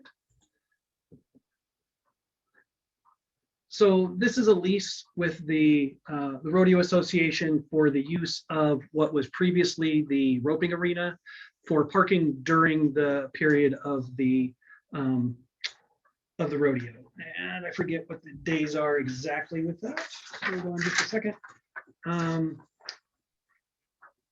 It is from June 30th to July 5th. So it's just under a week would be the dates that they would use it. So if you look at the area we're talking about, city property starts approximately in here, goes around here, up, cuts through here somewhere, back around. It's this entire area. This area is the Moja Dog Park with Mayor's Landing here. And this was the area that was the roping arena where they actually would put livestock during the rodeo, and there were pens back here where they would keep some of the livestock. The rodeo, or the roping association, removed the arena, so that's now open space on the city property. The long-term plan is to turn this into a parking area, which we will use the Rodeo Association is going to provide some assistance there. And eventually this will be almost a circle drive with parking areas over here so that people accessing the boat ramp can do that and then get out of the way and park in the area. So people coming down to the actual use the dog park won't have that area with all the boats parked there, and we'll have more parking areas in here. However, this particularly applies to just the dates of June 30th to July 5th, which would then section off that parking for the Rodeo Association so they could use it during rodeo activities. So while most of the year this would still be available for public parking and for people accessing either the boat ramp or the dog park or any other part of Mayor's Landing, during that time we would coordinate off for just the Rodeo Association for some of their parking needs during the rodeo. We already provide this little triangle here on an annual basis for them to do some of the parking in that area as well. And so this will kind of be an extension of that to give them some more capability during the rodeo.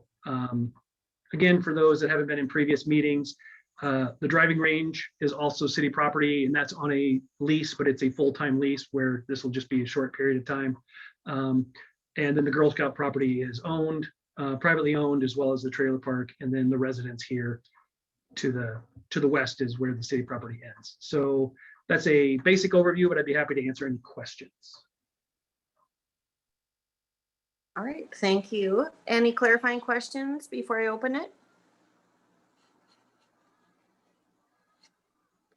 I can't see everyone, so, because we have that map up. Any clarifying questions? Okay, any public comment on resolution 4945?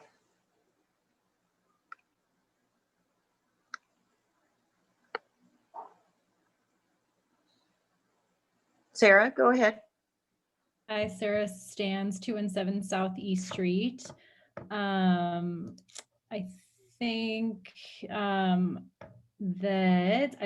I want to communicate is as Parks and Trails, we're really happy that some of the language in the lease agreement includes removing the organic waste and inorganic refuse, so that the public can use that, especially with the history of the E. coli contamination.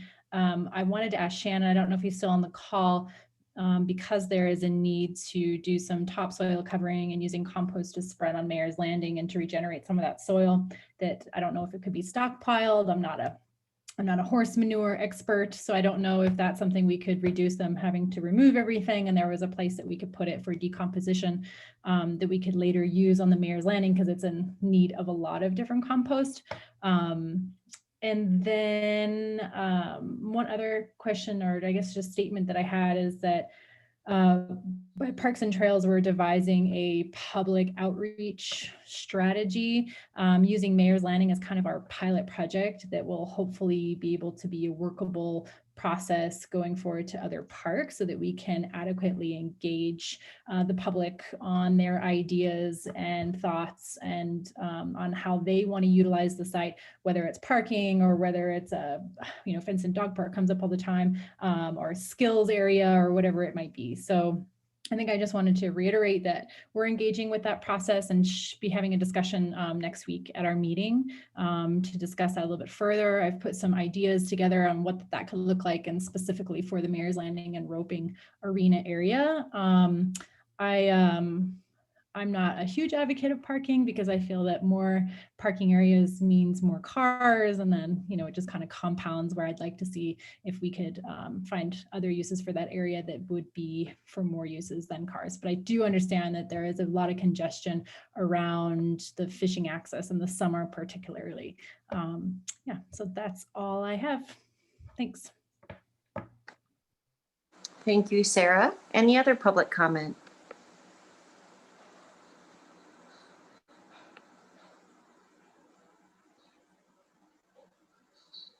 I don't see anyone. Double checking. Takes a second on your iPad. Any commissioner questions or comments? I have a Go question. ahead. Go ahead, Melissa. So this is just a vote on the lease, right, for like a week? It's not looking at the future use of that property, is that right? We're not talking about long-term parking plans. We're just talking about temporary parking when there's extra. Temporary. Thank you. Temporary.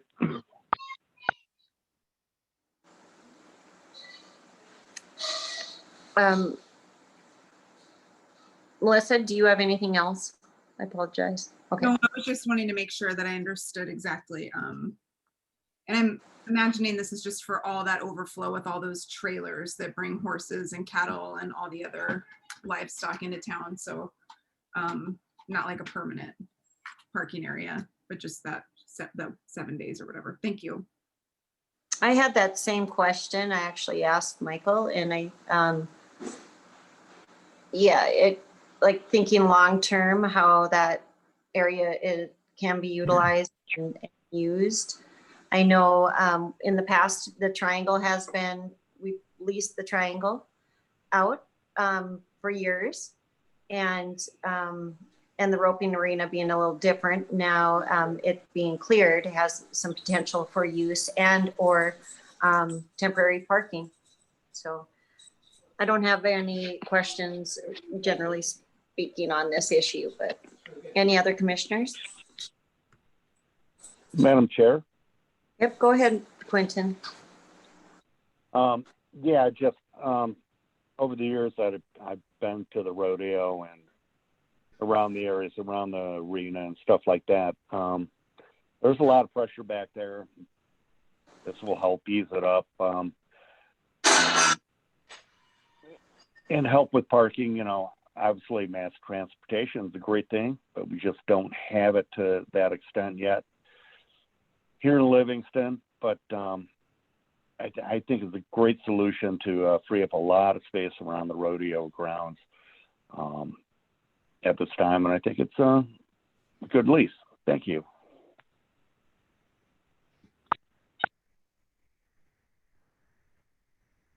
All right, other commissioners?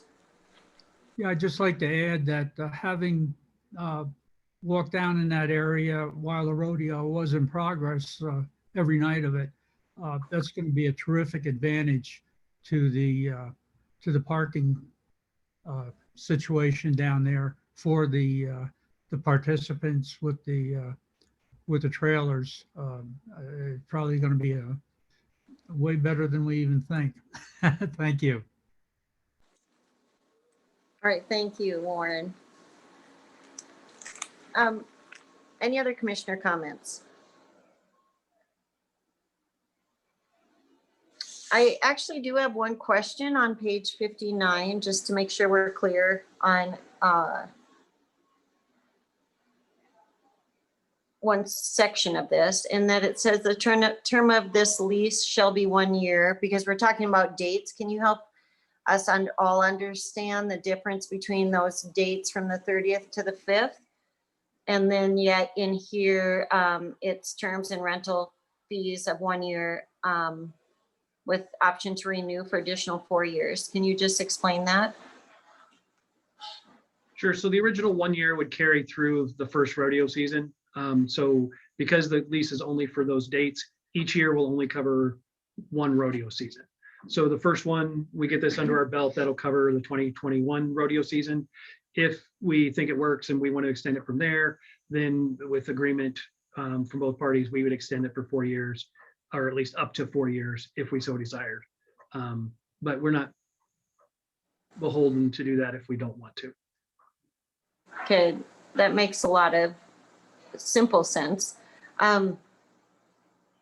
So as far as the lease is only for those days, but the overall agreement is up to 1 year. Then we can rewrite the agreement a year from now. Is that pretty much what you're saying? Yes, more or less. Okay.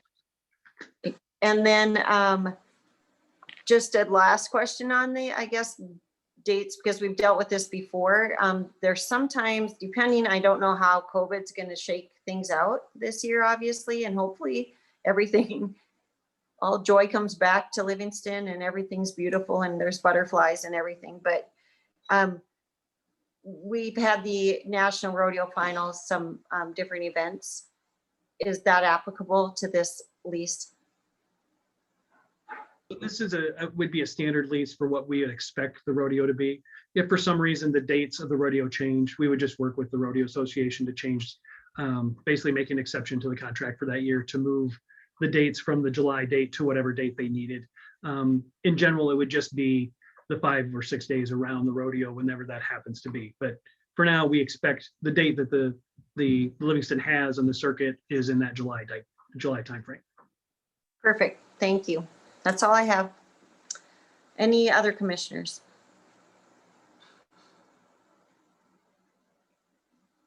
Okay, do we have a motion from the commission on resolution 4944? 45, sorry. I'll make a motion, we approve resolution 4945. Second, We have a motion by Newts and a second by Maybe. Roll call, please. Chair Hoagland, Yes? Commissioner Schwartz, 4, Commissioner Freeman, Commissioner Maybe, 4, Commissioner Newts. Forgot to unmute. Melissa, you were muted, I think. 4, thank you. Motion passes. Next resolution is resolution 4946, a resolution of the city of Livingston, Montana, of its intent to annex certain land which is contiguous to the city of Livingston and is described as 5 Rogers Lane. Mr. Cardus. Thank you, Madam Chair. So this is the other property that we're talking about moving along with the annexations. I will share my screen here in just a second and show you where exactly we're talking about. So in this case, we're talking about the Livingston Inn portion here. This is a fairly interesting section. Matt's Meats here is in the city.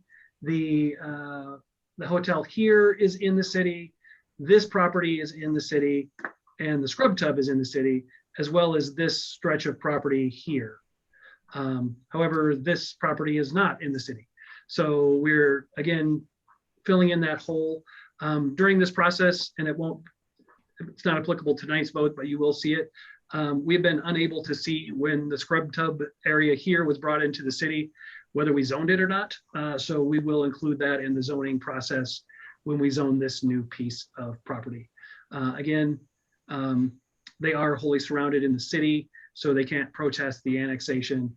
It will bring that structure into the city so that we are responsible for fire, law enforcement, and all other city services for the building, which will clean up some of the access as far as, at one time, I think the office was in the city and the building was out of the city, so it was kind of weird for responses.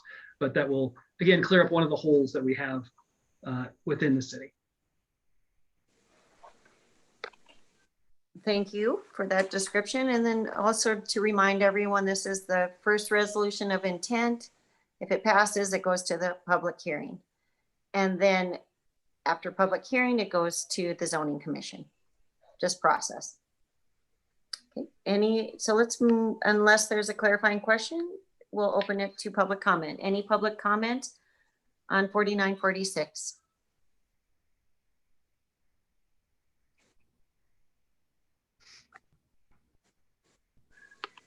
Double checking. No public comment, it looks like. Any commissioner questions or comments?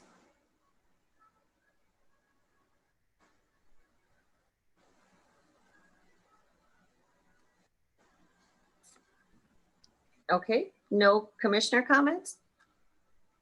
Okay, I guess we'll open it to a motion. Do we have a motion from the commission on resolution 4946? I'll make a motion, we approve resolution 4946. second, We have a motion by Newts and a second by Maybe. Roll call, please. Chair Hoagland, Yes? Commissioner Schwartz, 4, Commissioner Freeman, Commissioner Maybe, 4, Commissioner Newts. 4, Motion passes.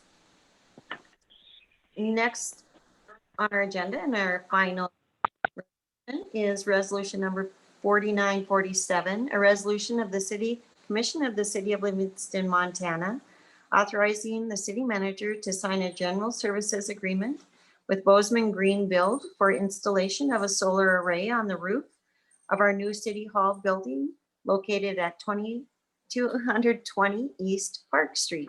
Mr. Cardus. Thank you, Madam Chair. So one of the unique features of this building is because of its location, it's really well suited for a solar installation. It's south facing, a large portion of the roof is south facing. There's no structures or trees that block sunlight from that portion of it. We talked to a couple different installers and got a couple different quotes on this one. Bozeman Green Build is the one that we are recommending tonight. They have done a lot of projects in the area, obviously. I will let Shannon speak to most of this if he's ready. I didn't actually tell him he was going to speak, but if he wants to speak to it. And I do have all of the handout, Shannon, if you want them to look at any of the specifics as far as the return on investment, the layout and that kind of thing. So if you need something, just let me know. Thank you, Mike. I appreciate it. Good evening, Madam Chair and fellow commissioners.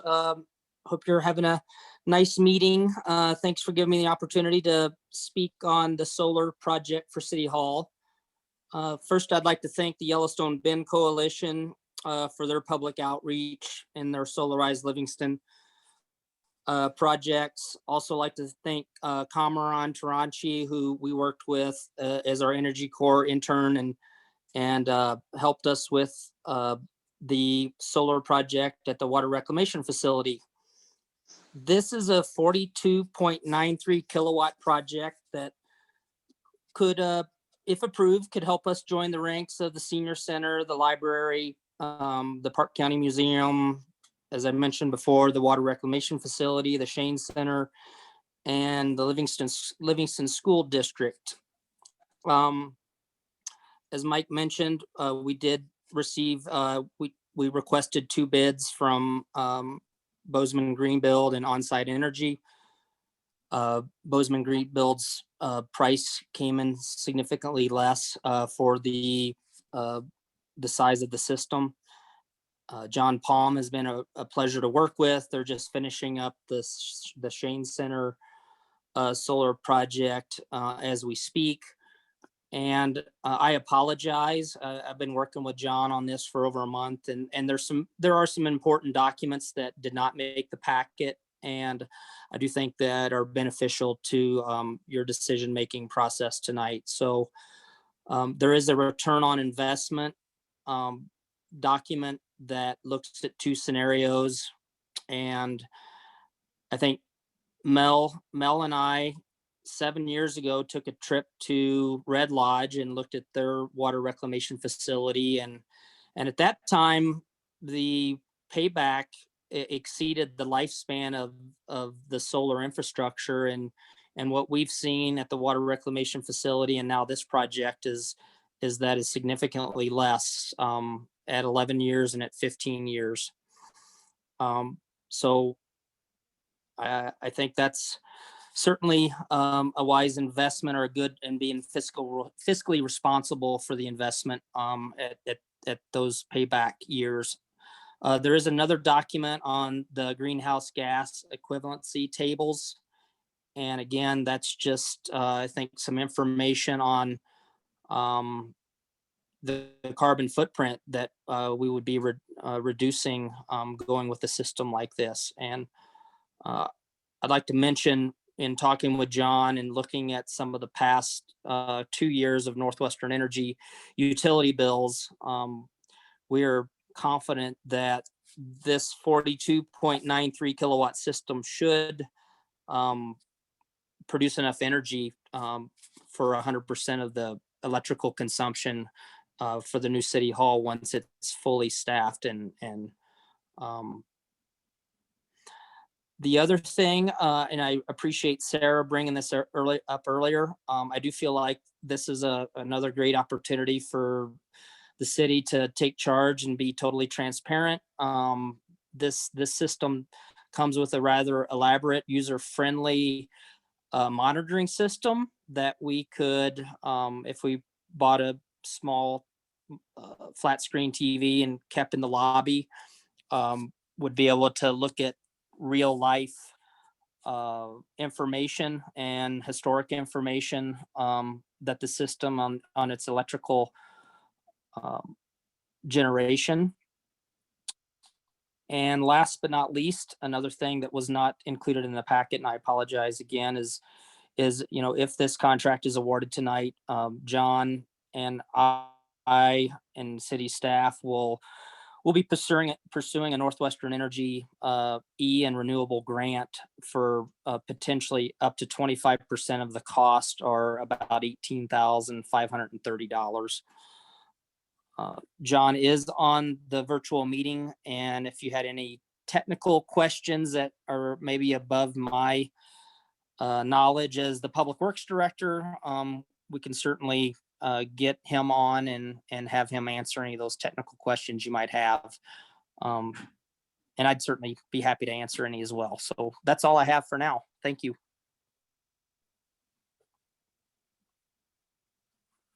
Thank you, Shannon. And commissioners, if you do have any questions for John, that'd be great.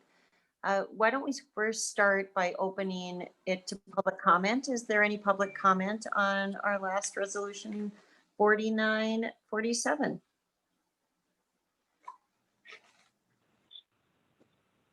Sarah, go. Thanks, Madam Chair. Sarah Stans, 217 South East Street.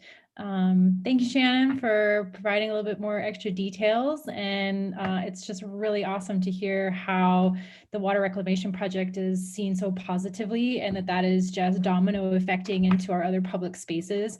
I really do think it is an area of pride for the city to take on, and with my caveat of making sure that we really hammer in on those energy efficiency technologies and making sure that we have a tight system.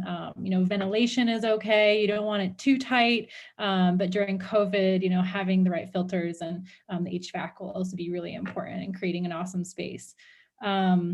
I think the only other thing that which would be really cool to see in this building is building on that educational component, like putting on the website of that flat screen TV, so it's really visual. Maybe even the conservation board can do something around behavioral changes with city staff and people that enter the building, so they understand, personal energy usage and just other ways that they can reduce energy and how it puts a shorter load or a smaller load on your solar system, so you require less. I think that's it. I just think it's such a cool opportunity to just demonstrate to our residents just your commitment for it and commitment to the technology and moving in that direction. So thanks for your positivity and your response. Thanks, Sarah. Any other, other public comment? I just wanted to add that what you see now is what Shannon was talking about as far as what could be available both on the city website. So anybody could access this, and it basically shows you a current snapshot of how the solar is working. It would tell you how many kilowatts are being generated or how much is being utilized and what the energy balance for the day look like, and some more information. So that would be available both on the city website, and if we wanted to make it available in the city hall building itself, like on a flat screen, we could do that as well. So I had trouble finding that, so I just wanted you to be able to see that before we went on. Thank you, Michael. All right, any other community? Go ahead. I think that's Mitchell. Go ahead. My name's Andrew Mitchell. I live at 113 South 9th Street. My wife and I have residential solar, and as senior citizens on a fixed income, we've found that on a monthly basis, it's been a boon to us. And I commend the city for taking this financially responsible initiative, if you will. I appreciate it very much. Thank you, Andrew. Any other community or public comment? Madam Chair, this is Shannon. Go ahead. I did forget to mention, and John can certainly confirm this, but he is a business based out of Bozeman, but he does use a local electrician for his projects in Livingston. So there is a connection to local contractors in our area for this. Thank you. Great. Thank you, Shannon. All right. Looks like there's no other community or public comment. So we'll go on to commissioners. Any commissioner comments, questions? And John is here to ask questions. I just wanted to thank Shannon for providing answers for some of the questions I had about efficiency and return, and also Mr. Mitchell. So those were kind of like the numbers or the payback that I was concerned about. Thank you. Thank you, Warren.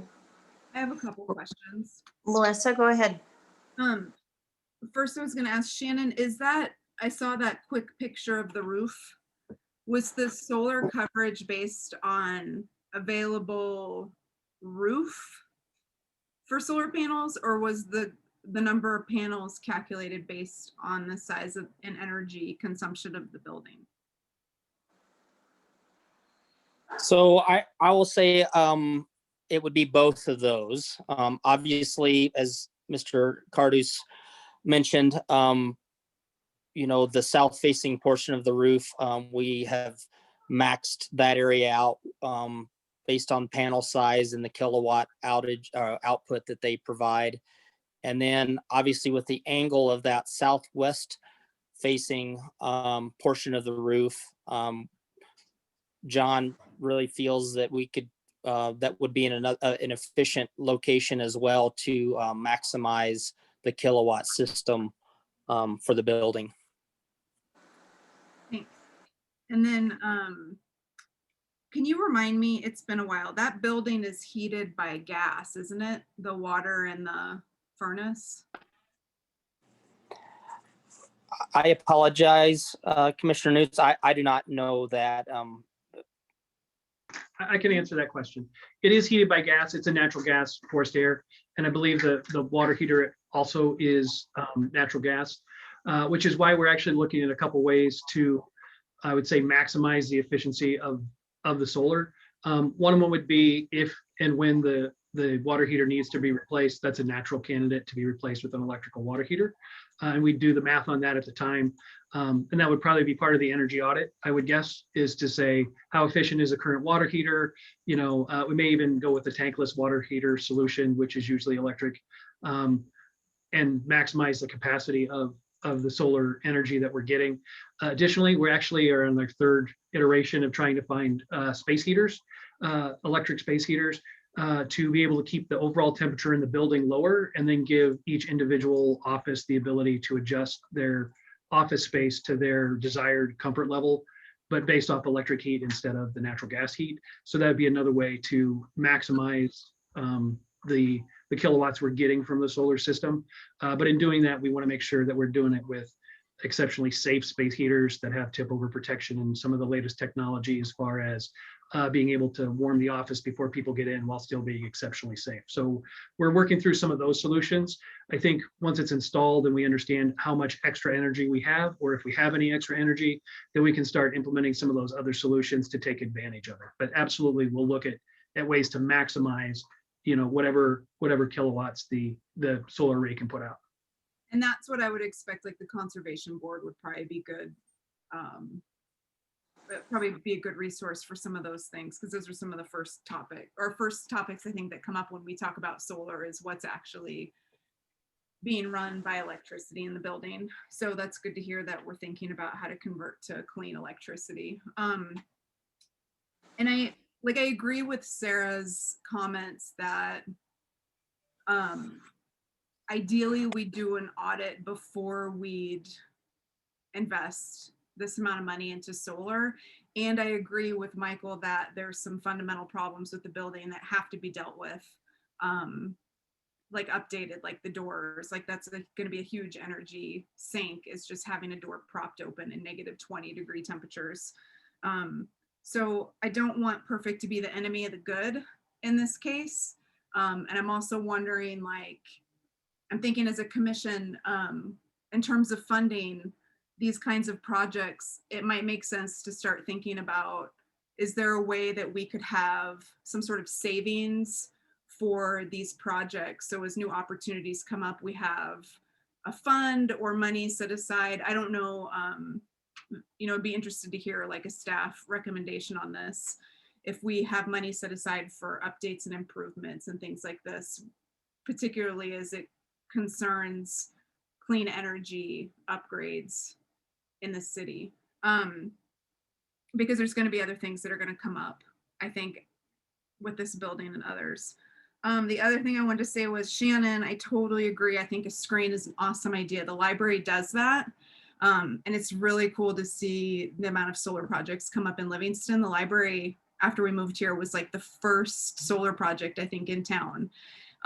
So just to see them come up, falling like dominoes across town is really awesome. And Shannon, it'd be really cool if we could get the public works somehow tied into the monitor with the city building, so we could see like the total amount of clean energy being generated on city properties. That would be really cool. And it is really fun to see. One other thing that I would say from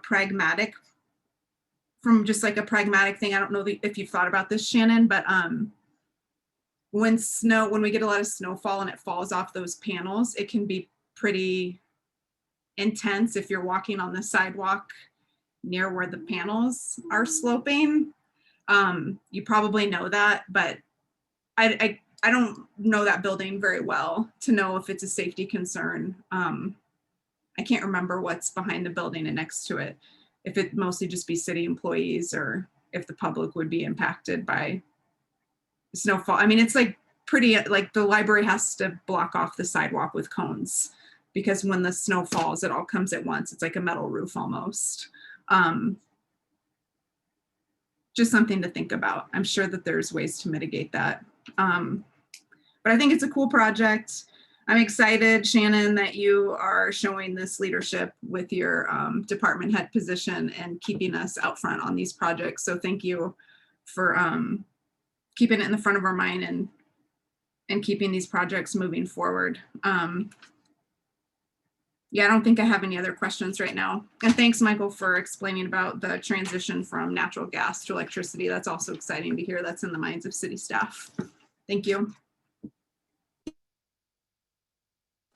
Thank you, Melissa. Any other commissioner questions, comments?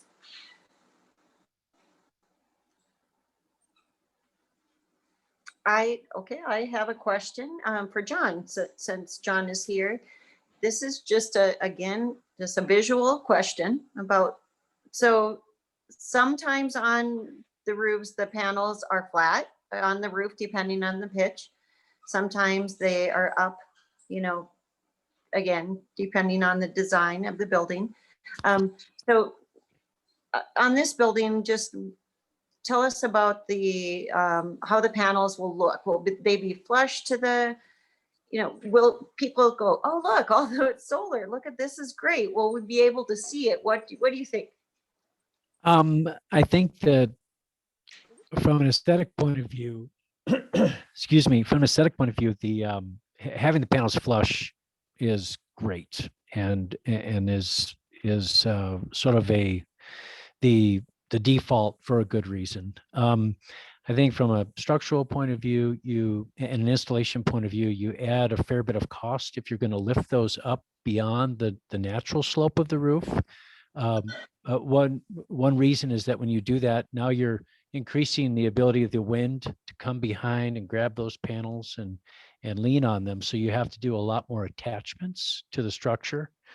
So that adds cost and it doesn't look good. And it doesn't increase production very much. So what happens is your cost as a ratio or a factor of your production is much higher if you start to lift those panels off the roof. Does that answer your question? Yes. I do want to say one more thing that Commissioner Newts mentioned: snow shedding from the panels. It's a little deceiving in the photo that they put up, and it was probably my fault. That photo was supposed to be oriented 90 degrees, and it would have made more sense because if south is the bottom of your screen, that the long run of panels is facing the alley, and there's a big row of bushes there. So there isn't really a walkway. So the snow will just fall into the bushes. did I answer your question? You did. Thank you so much, John. Oh, okay. Also, just this is in general, just a statement. So we've been discussing adding solar into our community, for a number of years. Comron was a great source of that. Wish he was here to be witness to kind of the potential for this project if it does pass. As well as I think just overall in the community, there's been a drive, and thank you to Yellowstone Bend for really helping push that throughout our community. I know I've worked with them just for our own home of trying to get solar, and I appreciate community helping an entity like a city also to have progress in these projects. Another thing on the energy audit. So when we that big energy audit that is being referenced tonight, that is one part of an energy audit or what we do. But when it came to the project, and I recall us discussing this previously with looking at solar on this building, that there is an energy audit, they analyze potential for energy use, put it all into numbers and charts, because we've had that done twice. We've had it done once through Yellowstone Bend, who working with Jim Bird, and then we also have had it with the company who did a separate one that also gives us a lot of feedback on what do we need, where, and how.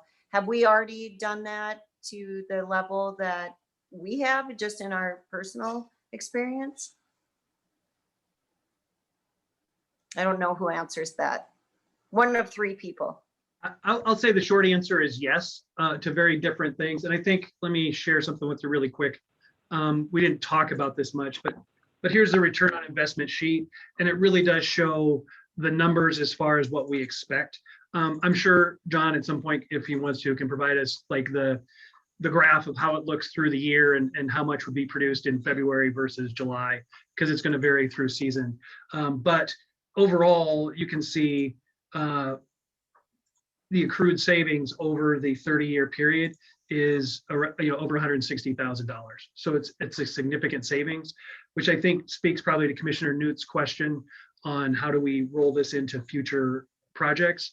One of the issues that we have, I think it's still in the strategic plan, and it's something Cameron was talking about, is if we could set aside portions of our savings for future projects, that would build up over time and they would sooner or later become self-sustaining. The question is just how much of the savings do we want to put away for future use, and how much do we want to use to free up budget space in that particular year. So I think that's absolutely a conversation we can have in the future and how we want to do that. But that kind of energy savings account that would then go forward towards new projects, whether that's expanding solar at the water reclamation facility, or any other energy projects, using our current savings from the clean energy projects to pay for savings pay for more projects in the future is probably a good way to go about that, and have a self-sustaining fund. So it's a little off topic, but I just thought I'd throw that in. Yeah, thanks for addressing that, because that has been a subject that we've discussed in the past in our priorities and then within our strategic plan. So I appreciate both of you for acknowledging that. I have no other questions or comments. Any other commissioners?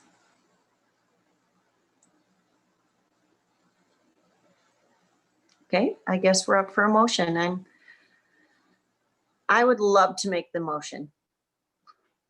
I've been waiting for this for like 7+ years. So if I could make Madam the Chair, motion. you're allowed to make that motion. Thank you. It's generally not what I do. It's not typical, but I'd like to make a motion to approve resolution number, no, I forgot, it's number 4947. I'd be honored to second that. So we have a motion by Hoagland and a second by Schwartz. Roll call, please. Chair Hoagland, Yes. Commissioner Schwartz, Absolutely. Commissioner Friedman, 4. Commissioner Maybe, Yes. Commissioner Newt. Yes. Motion passes. All right, we're moving on to city manager comments. Thank you, Madam Chair. I will try and keep it fairly short, but there is one project that we've started to work on that I'd like to give you some updates on because I think it has a potential to be a really great project for the city and a lot of our partners. One of the things that you've seen on the list of CARES Act funding is the floating island project. So we've been reaching out to some of our other community partners to see what that project could look like. And right now we're in conversations with the Conservation Board, the Parks and Trails Committee, Trouts Unlimited, the Park County Conservation District, the AMB West Conservation Arm, PCEC, did I already say the Conservation Board? Conservation Board and the Parks and Trails Committee. So far, we might also, I think one of the new organizations that we're going to reach out to is Mars, and I forget what they stand for. It's like the Marine and Aquatic Resources something, but they're, I forget what they are. But all of these, I think, organizations would like to look at the lagoon holistically and see what some of the improvements we could use to make. I think the floating islands are an important part of that, and I'll talk about some of that funding later. But I think it could also include projects like dredging it prior to that solution, which is going to require some bypass pumping to make sure that the lower parts of Fleshman Creek are still supplied with enough water now that we've restored it. I think it could include creatively using some city loan funds to help residents of the lagoon to improve their retaining walls and make any construction upgrades they need to while we're draining and dredging the lagoon to help make that. And then in that process, improve public access to the lagoon as far as possibly installing more docks or ways that citizens can access that water. In the end, that project addresses, I think, a lot of issues for the community as well as the environment. One, it would improve the quality of water that's coming into the lagoon. It would provide better habitat for fish and other wildlife in the lagoon as far as depth and shade for trout that suffer right now during the summer months, as well as address some of the chemicals in the water as far as nitrogen and phosphorus through some islands for roosting waterfowl, as well as some of the plants that would be planted on the main educational floating island, which could also actually be attached to a dock somewhere and allow people to walk out on it. And we could include some educational material either to explain aspects of the lagoon or aspects of the project itself. So I think there's a lot of aspects that would cover, as well as helping prevent some of the stormwater runoff that comes in Fleshman, especially during the spring, that brings silt into the lagoon and starts to hurt that environment. It would help solve some of those problems. So it's really multifaceted that I think touches on a lot of not only the environmental aspects of clean water, habitat for fish, but also some of the social infrastructure aspects as far as allowing it for use for the community. One of the big things about Livingston, I think Montana in general, is access to the outdoors, and having that kind of feature in town really reduces a lot of the barriers to access to people that can't get out and afford a guide on the river or things like that. It would give us again, a nice community space tied into our other facilities downtown for people to be able to use, whether that's for fishing or stand-up paddleboard or learning kayaking. And there's just a lot of aspects, if we were able to improve the water quality of the lagoon, that could be used for recreation as well as environmental. Yeah, Mike. Not the water only in the lagoon, but the water that is out of the lagoon into the Yellowstone. So you'll be seeing more information on that as we go forward. Right now, we're trying to get a lot more input from those organizations I listed to see if there's anything that they see that needs to be done differently or what other aspects they might suggest. So that's just to give you some info. That's more to come later. All right, thank you, Michael, for that update. I know it's a project that Shannon's done quite a bit of research on and work, and other entities. I know Parks and Trails has been included in that conversation, so appreciate that update. Commissioners, Melissa. And it looks like, can I just state really quickly, it looks like Mel's having audio issues on his computer again. So sort of a bummer for him, but Melissa, go ahead. Okay. I just will start first with the procurement policy that you reminded me of, Chair Hoagland. If we could see that, I guess, on an upcoming agenda, that would be great, like discussing or formalizing some sort of policy, prioritizing Livingston businesses. Do you need any more detail than that, Chair Hoagland? Okay. The second thing I was thinking is we keep talking about YBCC, Yellowstone Bend Citizen Council. An easy and respectful thing for us to do as a commission would be to acknowledge their efforts in some way, just with the proclamation, I think, recognizing all the work they do and thanking them for their leadership in our community. I think that would be an easy and really nice thing that we could do as a commission. Maybe even during like the month of Earth Week, which is in April. It's a pretty light lift, but a really like kind thing to do. So I would make a motion that we formalize our gratitude to the Yellowstone Bend Citizen Council with a proclamation. Do I have a second? I'll second. Michael, will you help Faith with work on that? And we can check in. Probably in March so that you can, so it's effective in April. Perfect, thanks. And then the last thing is just like housekeeping from a previous meeting. Oh, I wanted to say MARS though, really quick. MARS is the Montana Aquatic Resource Services.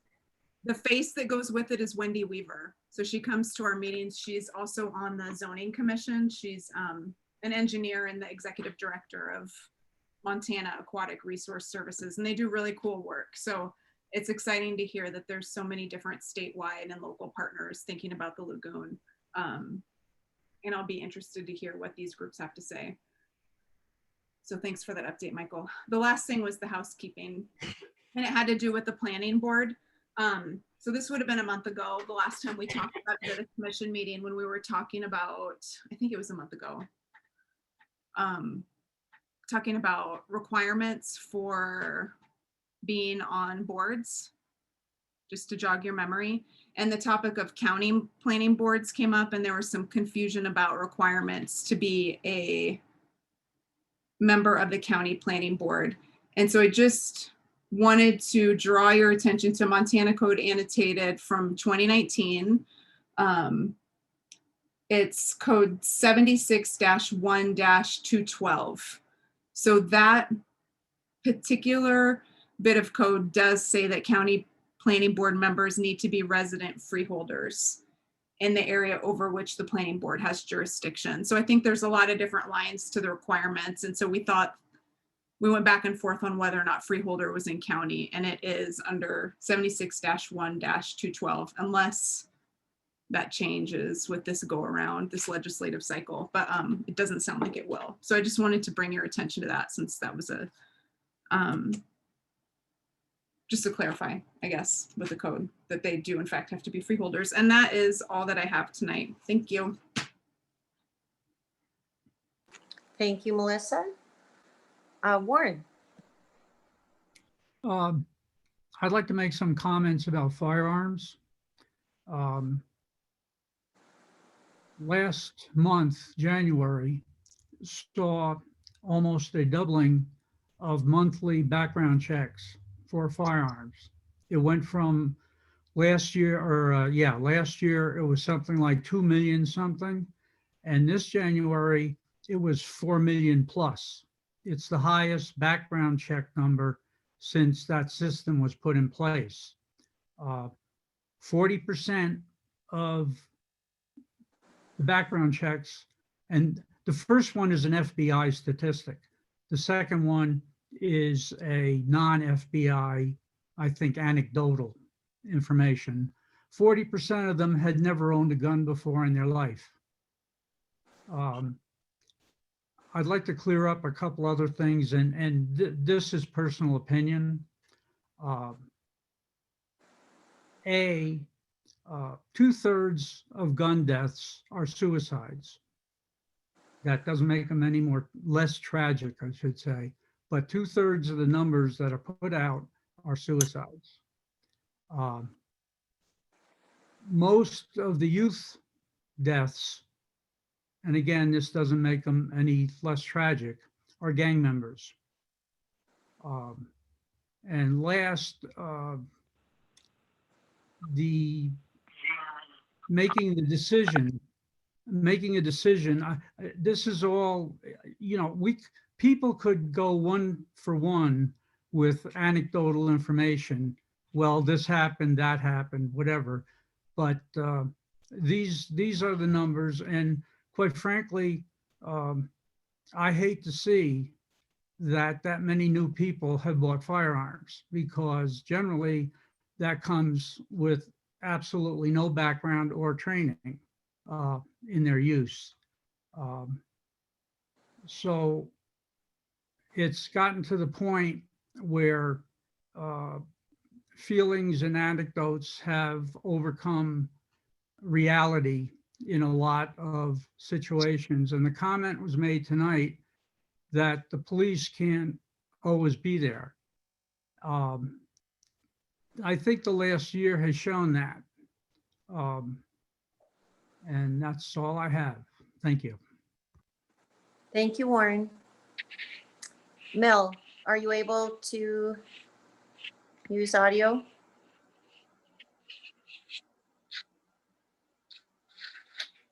Doesn't look like it.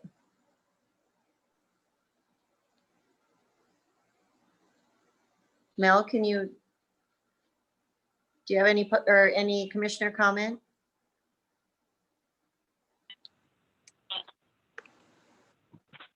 It doesn't look like it. You guys will have to pass on you, Mel. Sorry about that. Quentin, do you have any commissioner comments? Sure, I'll speak for Mel. Just kidding. You can hear me, right? Yes. Okay. Yeah, because I have to do *6 every time. Yeah, I want to give a big shout out to Michael and the staff, and especially Faith, because I know she's worked hard on all this stuff regarding the new the city building, and for all your hard work on this. It's obvious, the questions that you were posed and the answers you responded to were spot on. I could tell you guys have done your work. I'm so impressed. And then I want to move on to the lagoon, which I think is great. We're known as one of the best fly fishing destinations in the world. Why wouldn't we have a world-class lagoon? I know it's man-made back during the WPA days, but we have the technology and the initiative to really work on that. God, my kids fish there all the time, bringing back fish, and I'm so suspect of them. I cooked the hell out of them, but we never got sick. But I'd like to see something like that moving forward. And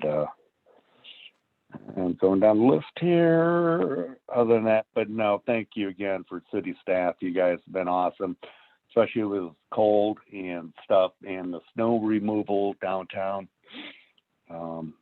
Great job. Keep it up. Thank you. I yield. All right. Thank you, Quentin. I just have one thing for tonight, and just I want to thank. I went into a business the other day, and I think we all forget COVID still exists because we really want to block it out. But COVID is still here, impacting our lives. Waiting on vaccines for a lot of people. Some of the people we know have been vaccinated, and I'm very happy for you, and I look forward to mine. But I was behind someone in a business who did have his right to carry openly on his hip. but didn't like the fact that he was asked to mask up. And it was an interesting interaction to watch the business owner stand by, well, busily doing what she had to do to get her business running or keep it running. And he refused and argued and then walked out. But I was proud of the fact that this business owner stood by the health department's recommendation, as well as, well, the mandate that in our county, we're one of 8 counties that are still continuing with it because of the increased potential for numbers and the variant coming. And it's the one thing that we know is working to help. I mean, I see it in our building, in our school. So I appreciate those business owners that are still trying to get by and yet trying to keep themselves and their employees safe and standing up against the jerks coming in and trying to fight the system. So thank you to all of the business owners still clipping way through this horrible thing called COVID. On that note, Madam Chair? Madam yes. Chair? Yes, Quentin? I'm going to piggyback on that. Thank you for bringing that up again. I am on the Board of Health. I'm city rep on that Board of Health. And the concern of businesses that I've gone into, especially the grocery stores, you know, and they know who I am and, you know, what are we going to do? What are we going to do? We got more people coming in and out without masks. You've got to remind management, you have a private business. This is a private business. You have the right to say no. You know, your rules are posted on your door. No mask, no service. Like no pants, no shoes, no shirts, no service. So we need to be vigilant. It's the latest stuff I've read today. The next 2 weeks are going to be crucial. I know that's nationally, maybe not so much here, but you know the variants are out there. We haven't been infected with them yet, but we also, you know, we are under-vaccinated here. Our teachers haven't been taken care of, or people that, you know, bring up our grocery purchases. So thanks for bringing that up, Darrell. Sorry to go on so long, but it is definitely sorely needed to be repeated and repeated. Thank you, Quentin. Well, on that note, do I have a motion for adjournment? Heck yeah, I'll do that. Okay. And I saw Mel say so moved, which it's his role. All right. Do we have anyone, I mean, sorry, I always get this part wrong. All in favor? Aye. Aye. This meeting of the Livingston City Commission is adjourned at 8:38. As Thank you, usual, everyone. Madam Chair, great meeting. Thank you. Thank you, everyone. Have a